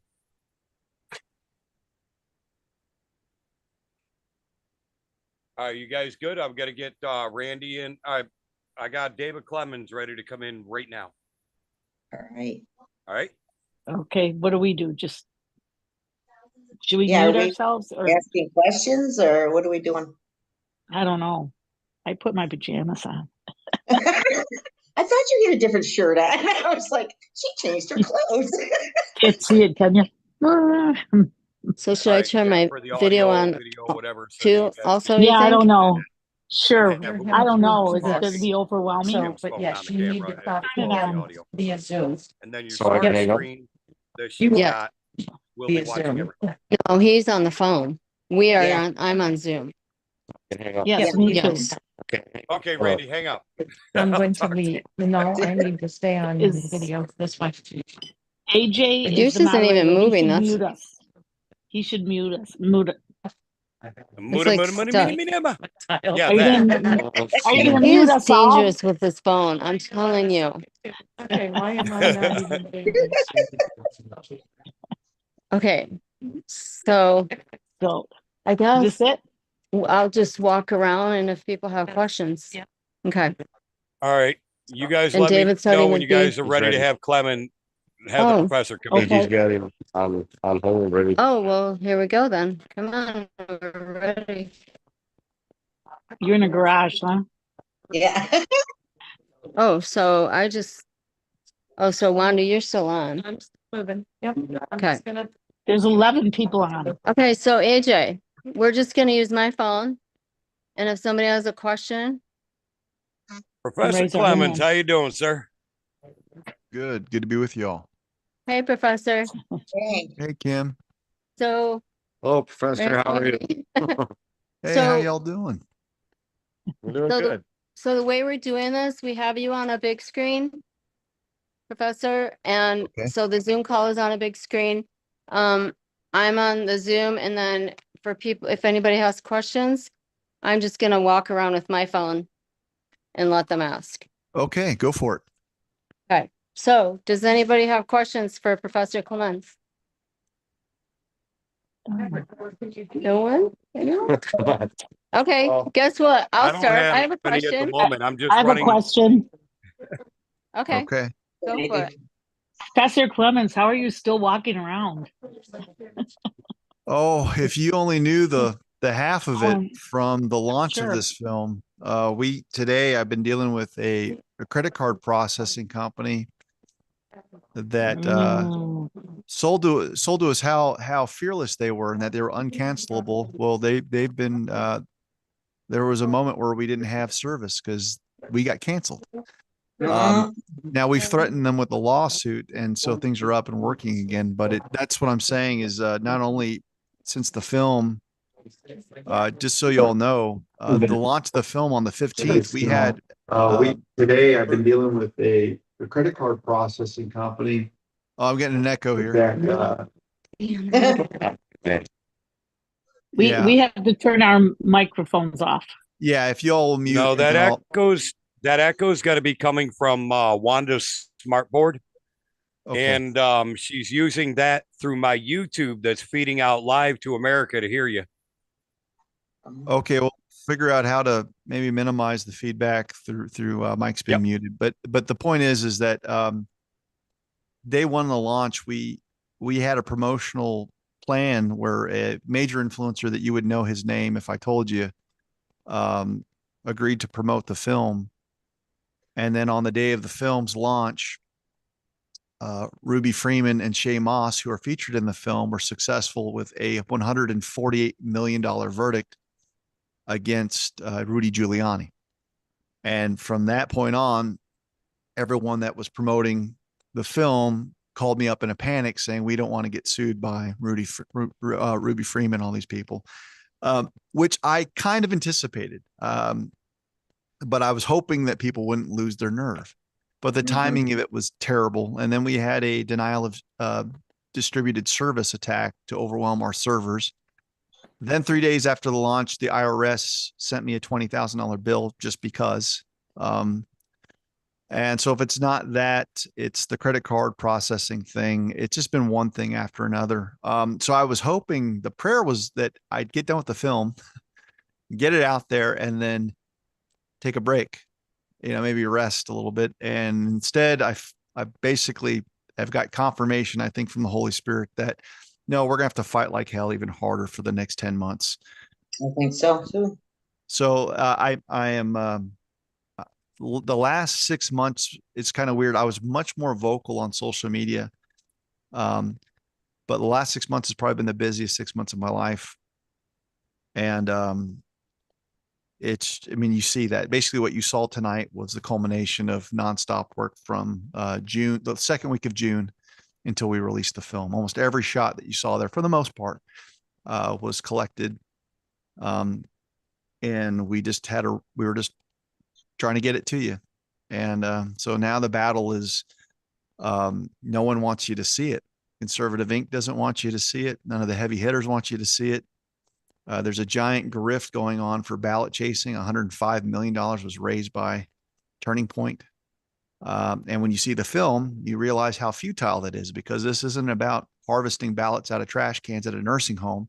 This is about taking on the Department of Homeland Security and their operational control start to finish of integrated software. So hopefully that answers your question. I'll go ahead and hush up for the next one. No, thank you. So what can a person like me do? Well, I mean, watching this film makes me just want to get more involved. Well, but I'm good. not very, like tech savvy or anything, you know. I just No, feel like I should do everyone's something. everyone's situated differently. So you've got they call it time, talent, and treasure. Those are the three categories. Some people have a little bit of both. Some have none of some, and some have a lot of one. So if you've got a lot of resources, you know, there's a way to pay the film forward. And so you can get unlimited digital codes. And so let's say, you know, I've got people that say, hey, Dave, I'd like to give you money. And I'm like, don't do that. The IRS will just take a third of it. You know, if you got $100 that you want to give me, instead of doing that, just get 10 digital codes for the film and send it to 10 people with a challenge. Please watch this. And if you believe in it, would you do the same thing and share it to the next group? That's resource dependent. If you don't have $100 to do it, but you got $10, do what you all did tonight. Invite your friends over to watch together. And then just, you have to, people don't understand why it's so important to gather and confront people, but you're not going to have the righteous indignation to show up to a place of consequence unless you understand the problem. And the film serves to solve that problem of understanding, number one. And I think it does that. The second challenge is one of time. Let's say that you don't have resources or money, but you're willing to show up to those local meetings. And at the very end of that film, you get this idea of this thing called the Gideon Project. It's basically the idea of 300 Gideon warriors in 3,000 counties. And so my goal is to revisit all of the states that I've already visited. And instead of going to multiple counties, go to one place because I just don't have enough time. Get the movers and shakers in that state to show up and do a group screening. And then we do a training. We model what it looks like to go to a county commission meeting and not be silenced, to retake the meeting. And the way that you do that is you create density, because you can have the greatest arguments in the world, but you're going to be removed by a sheriff if you don't have the numbers. And that's why we have a goal of 300. Right now, you saw victories at the end of the film. That was done by the same 3 or 4 or 10 tireless patriots. So we're getting victories, but we could accelerate the number if people showed up. And so certain things that we would, you know, prepare people for is when a commissioner says your time is up, do we have the collective courage to say, no, the time's not up? If the commissioner says, we're going to go ahead and take a recess since you guys aren't listening, do we have the discipline to say, well, then we'll be back when you restart the meeting? If a sheriff's deputy comes to remove you forcibly, do we have 200 people that are saying, you're not taking this person, they're reporting a crime, and you've got a duty to hear us when we report that this is a defective election scheme that facilitates fraud? Whose side are you on? So those are the things that we model and try to prepare people for, so that they'll also know that you're not going to solve this in one meeting. This is basically you're signing up to 9 months of activism. That's what we got left. And Right. the idea is get 2 meetings a month. So you're signing up to 18 meetings. Save your country. And but we have to be as disciplined about scaling and getting numbers of people to show up as we are in understanding the problem. So far, what we've got a lot of people that are willing to do the engineering and the analysis, and they'll go to talk to the Tea Party, but no one will go to that place where they're going to get slandered or gaslit by people that are dead set against you. So those are some things that we want you to prepare yourself for. But in the meantime, if nothing else, to spread the movie like crazy and let the movers and shakers like Kim and Randy and the people that are already active with resources and people start. I'm gonna let my dog in the door real quick. He's scratching the door. I'll be right back.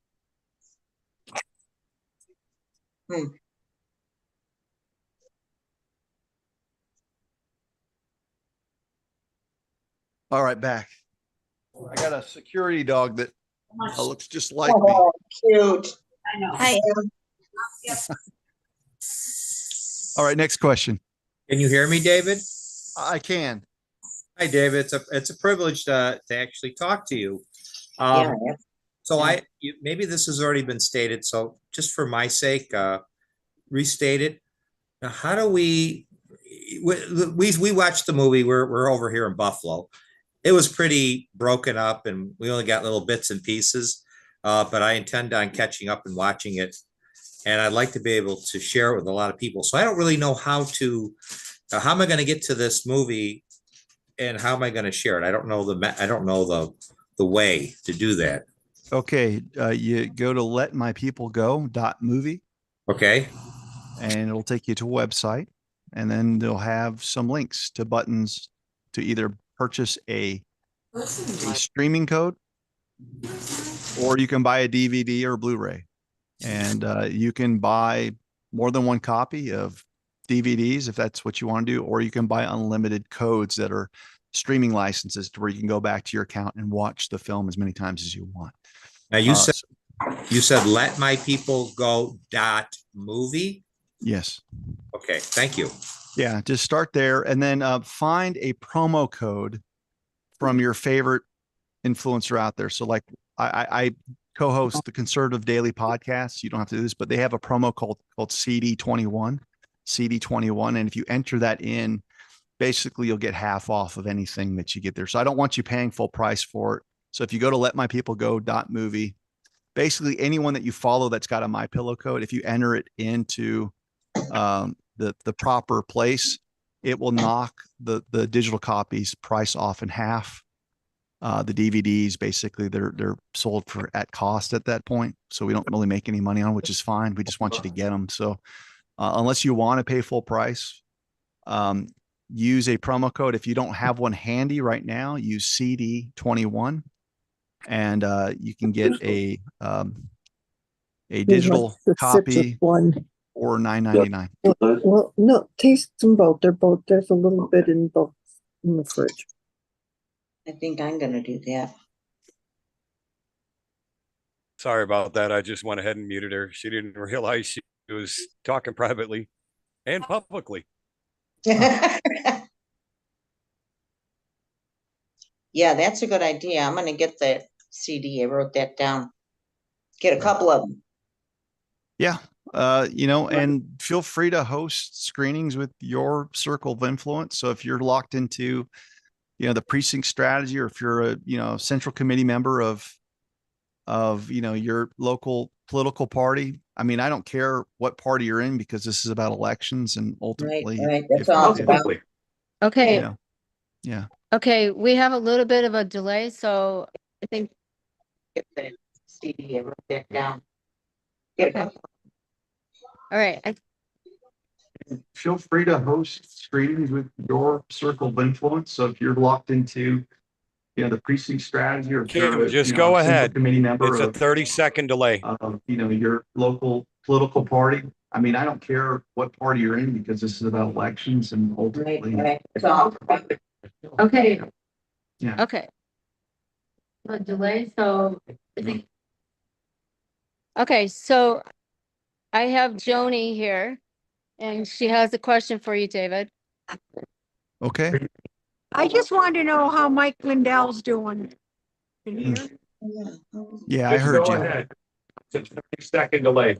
Just want to know how Mike Lindell's doing. I see he's Yeah. bankrupt. I heard you. Mike is hanging in there as are all of us. Mike, you got to see a little bit of my interview with him in the documentary. I spoke with him for the better part of 8 hours one day, and I recorded several hours of that encounter. And he's up against much more than people realize. My Pillow is still, alive, but you never know if Mike's going to get hit with a verdict similar to what Rudy Giuliani does. So you're basically looking at the long game. What I can tell you about Mike is that he's not going to settle with anyone. He will fight it till the end. And of all the people in this movement, I'm worried the least about Mike, because Mike, if you've ever read his book and his story's background, I mean, he invented himself for the point where his house was, he lost his family to it because of addiction. He built his company up from nothing. And we're talking about, he really isn't the Mike Lindell that since about 2012. He's got a lot of time on this earth without resources. And so I have to believe that there's an ending for Mike Lindell, that if nothing else, he'd be the guy that can open up a bar in, some suburb of Minneapolis, and people would come by and, take care of Mike for the rest of his life.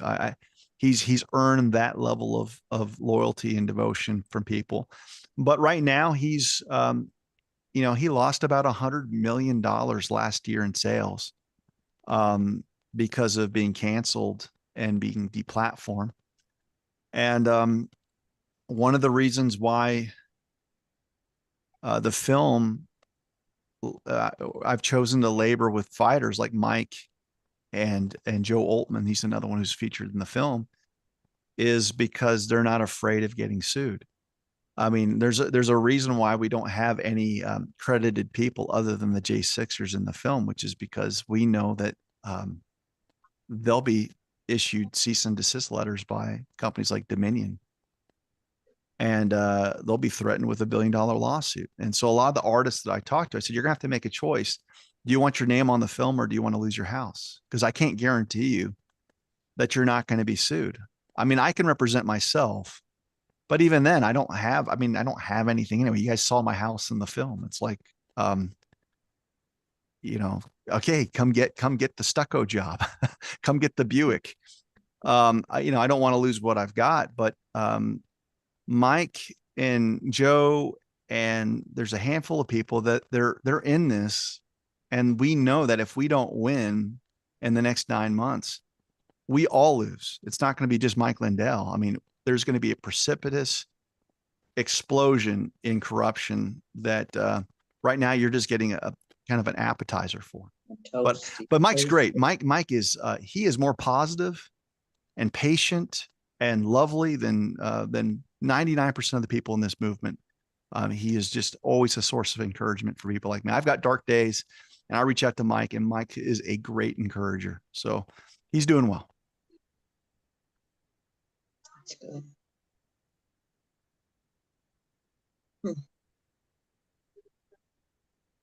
Yeah, don't mind me. I'm keeping eyes on the chat on YouTube on one screen. I've got folks on Facebook. I'm waiting on questions over there as well for you.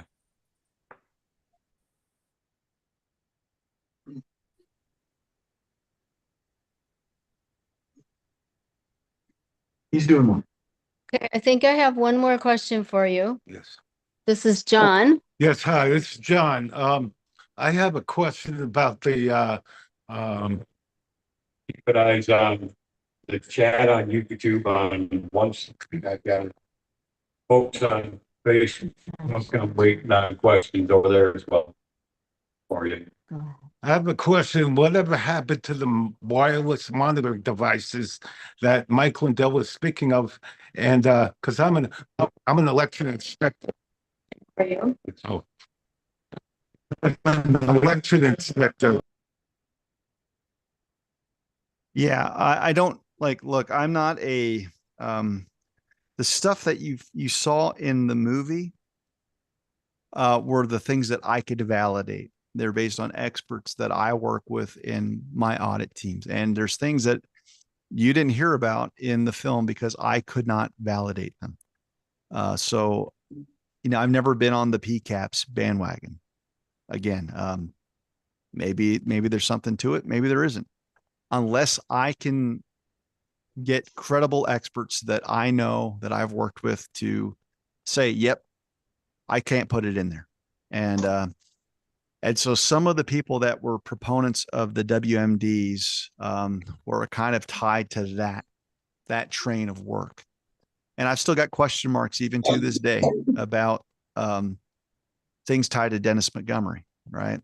At the end of the day, great. If I'm wrong, it doesn't matter. I just know that I've got a responsibility that whatever I put out there that I can take to the grave. And so let's talk about the utility of the WMD. What can it achieve and what does not do? The selling point of the WMD is that it can detect not only wireless connections, but it can identify certain equipment, more specifically election equipment. And so it can tell you whether or not they're hooked up to the internet. Well, as you saw in the film, by law, for instance, your e-poll books, if you've got voting convenience centers, have to be hooked to the internet. So if you've got a WMD that alerts to you that a poll book is hooked up to the internet, I'm going to tell you, duh, the law requires it is. The problem is that they lied to you about the connections, but the clerks aren't even disputing that. Moreover, the election management systems, the computers that the clerks use, by law, those are networked, meaning they're hooked to the internet. So if the WMD alerts and says your election management system's hooked to the internet, duh, the law says. The only thing that the WMD can alert to that could yield fruit is the tabulator. That's like the Dominator 5000 in the cartoon, right? Where we're retrieving data. Those we've been told day one do not hook up to the internet. Well, in the film, we provide you proof and pictures of chip modems being affixed to motherboards and security patches and all kinds of things where they're being subverted. So we know that we're being lied to. However, if you're an election poll worker that's got one of these devices and you're like, you told me that tabulator isn't hooked to the internet, how come my machine is alerting? Well, then that's a great tool. I question the timing of why people are getting up in arms about the device now. And the reason why I think it's not as exciting as maybe you want me to tell you it is that if you watch the film, the cheat has migrated completely to the back end where the Department of Homeland Security, that Ferris wheel that you saw on the end of the film, really shows operational control to monitor the devices or monitor data and change it. And nothing that you're going to have in your hand is necessarily going to detect what the Department of Homeland Security is doing behind firewalls. So let me just recap. Is there a benefit? Is there an investigative function of the WMD? Yes, but only for the tabulator. And it does help you expose and confront clerks that have told you for 3 years that they don't hook up. They're already lying now. They're changing their talking points. Well, maybe we should have told you they're not hooked up, but we turn it off. That's what they're saying now. So they've been caught in the lie. So there's a way to use it because really there's no excuse for there to be network connections, period. The other thing that we found that we showcased in the film is that even if it's not connected, when they use those USB drives and they retrieve data from closed systems and move it from the tabulator to the EMS, that's what they're talking about, like protecting the air gap. They're moving the data from a closed system to the internet. You still have vulnerabilities there. So to me, you just kind of have to watch out for the PSYOP, which is that if you start all of a sudden getting all kinds of inroads and access to election stuff that you couldn't 6 months ago or a year ago, the likelihood is that the cheaters have migrated to a different place to exploit your system. And right now, the hardest thing to to get accountability for is the Albert sensors. Those are that's the monitoring tool that DHS uses behind firewalls. And this integrated software that's in every state, because it's not regulated. There's no oversight. It's all internet connected. And yet none of us are talking about it, or the people that are talking about it are being censored out of existence, like myself. So, okay. All right, Mark, you said you got your hand raised for a question. Go ahead.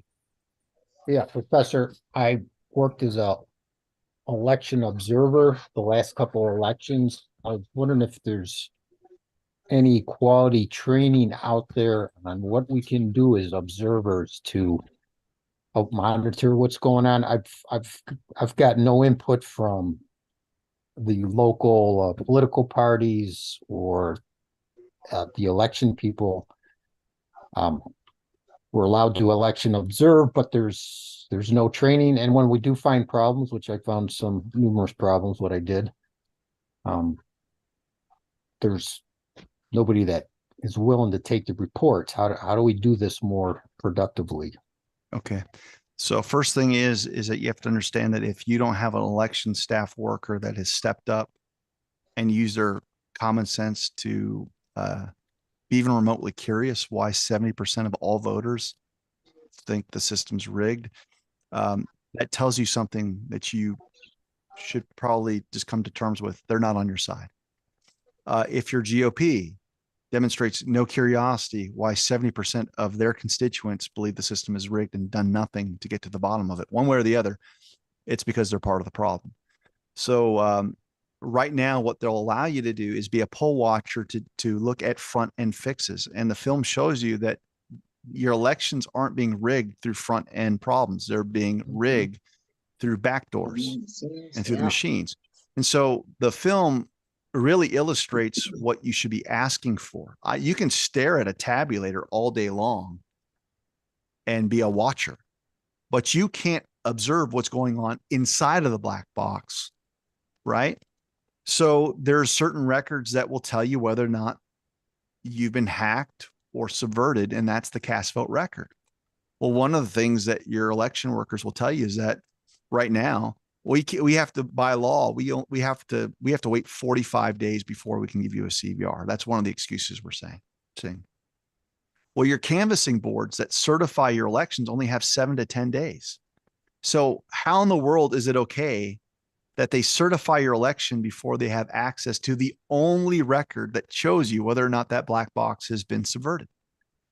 So this isn't about arguing the law. The law has been drafted by the vendors to protect the slave trade.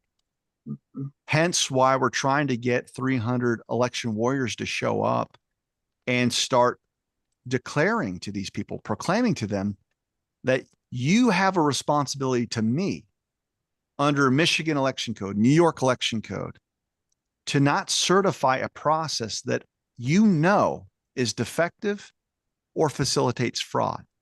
In other words, I sent you a copy of Let My People Go, Madam Clerk, and there's a whole host of problems with the tabulator. You can't certify that tabulator for use for this election until we have an analysis to see whether or not these concerns are true or not. And the way that you do that is you do that now. You don't wait till right before an election. You work on them, you expose them saying, look, we've been lied to so many times about this.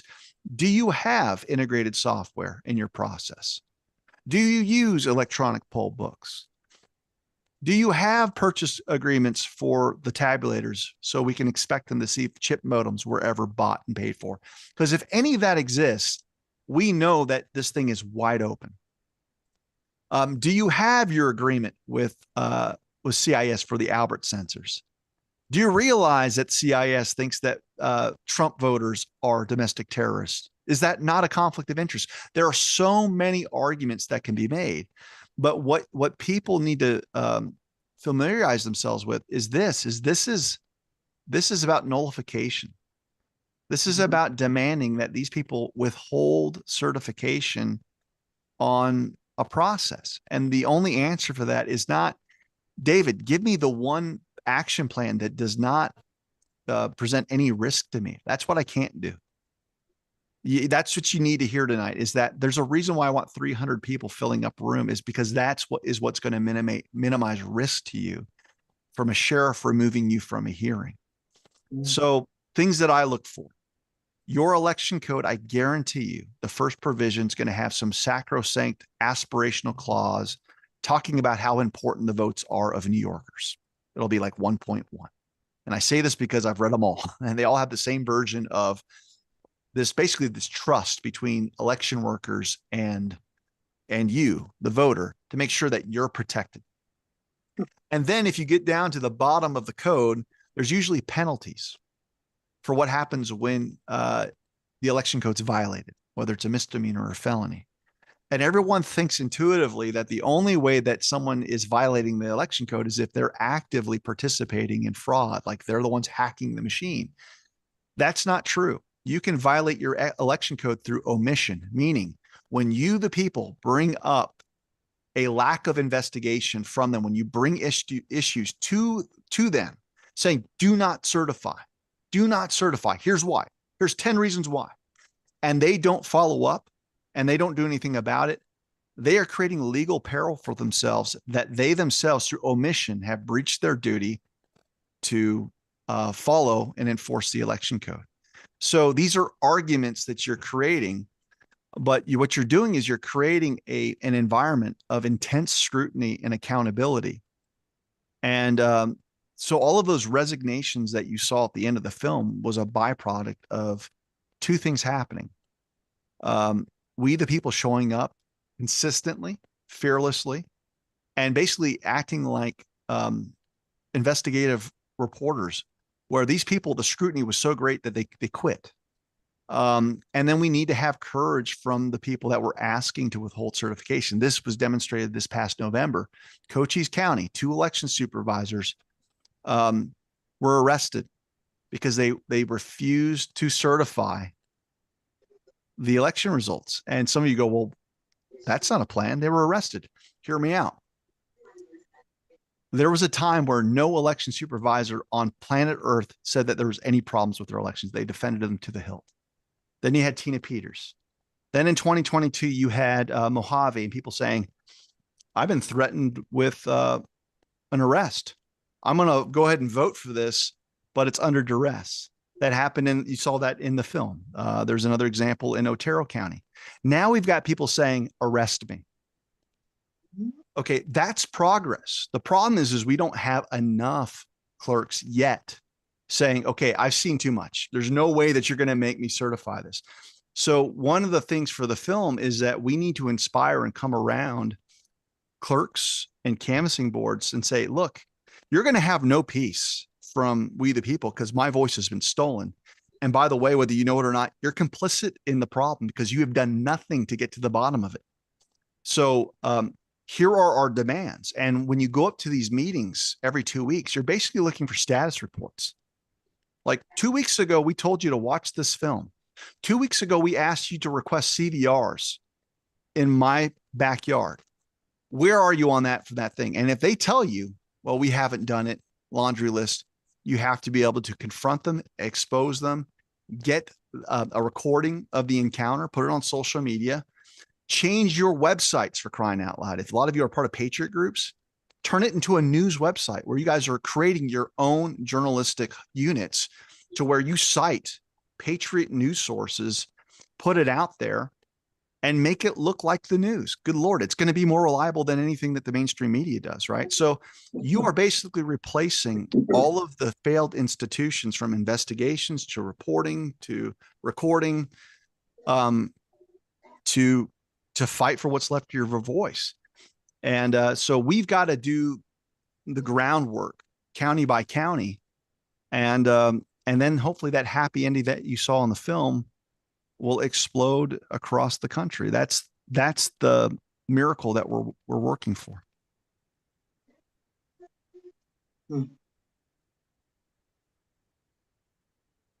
Yeah. All right, thank you. Mark, you got your hand raised again?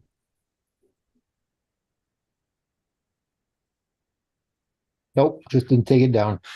Good answer, Professor.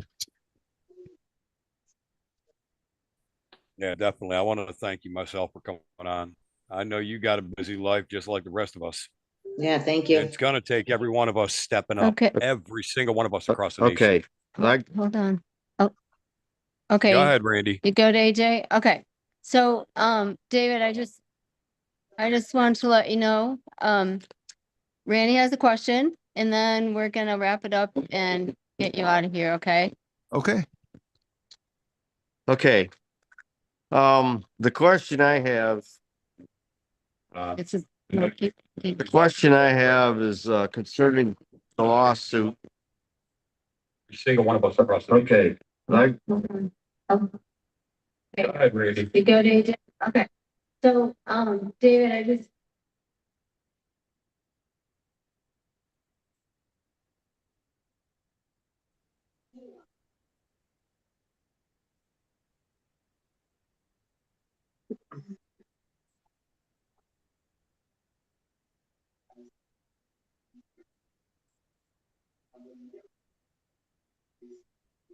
I heard someone, then I couldn't hear them.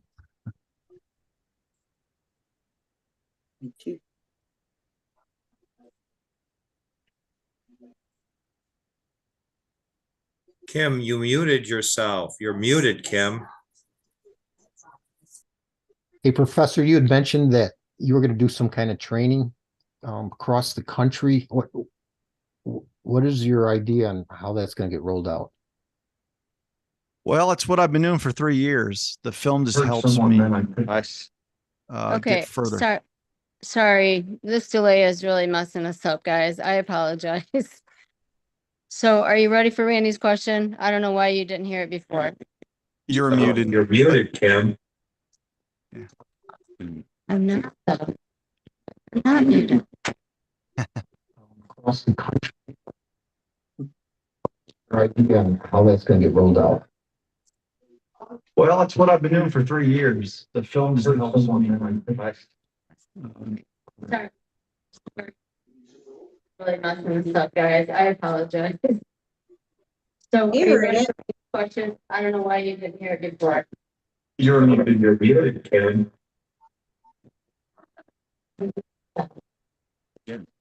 Yeah, he was Okay. answering it, I think. So, Okay. okay, give me one Okay. sec. Hold on. I think I should ask. Wait a minute. All right. Okay, so David, we're just gonna wrap it up. Hold on, I'm waiting for the delay. Okay. So. Okay. He asked. Okay, I think we're good, right? I think we're good now. So we're gonna just let Randy ask his question of you later, David, because it's just a little bit confusing. And we're gonna just wrap it up and let you go. And we just want you to know how much we appreciate you, David. And God bless you. I choked back tears through the whole movie with the J6ers. I love them. We love them. So thank you so much. And I'll let Randy say the same. Right. Okay. I think we're good now. Go ahead. Go ahead. Okay.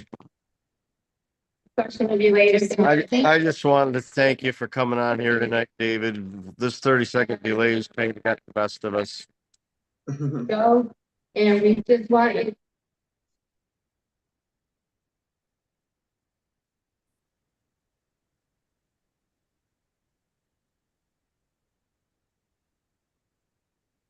Oh, Father God, please protect David and his and all that he does, and all who will help him to promote this movie. Amen. Amen. Great. Amen. Well, thank you all. I'm pretty easy to get a hold of Randy and Kim anytime that they've got something going on. I know that they work tirelessly, and I'm here because you all are the solution. It's not me. I've been a great curator of wonderful people. And the film is really a testament to the number of people that are answering the questions and getting it to you. So that's my part in this. But ultimately, my ask for you, all of you, is to look in the mirror and think about how do I focus? Mhm. I mean, with intense focus on those that administer my elections and certify my results. And that's the target range. It's not the comments. It's not just talking about things. If you're not showing up and highlighting it, then you're not doing the work of an abolitionist. And that's really what this film's about. It's an abolition film. You all are modern day abolitionists if it hits the mark. And the last thing that we can that we want to refrain from is we don't want to think that we can incrementally have the battle with lawyers and Satan. You're going to lose that battle every time. So God bless you all. Thank you for watching it tonight. And if you didn't have the great viewing experience because you're patching in, go to letmypeoplego.movie. Use a promo code like CD21 and share the movie far and wide. God bless you all. Bless God you. bless you, sir. Thank you again. Thank you.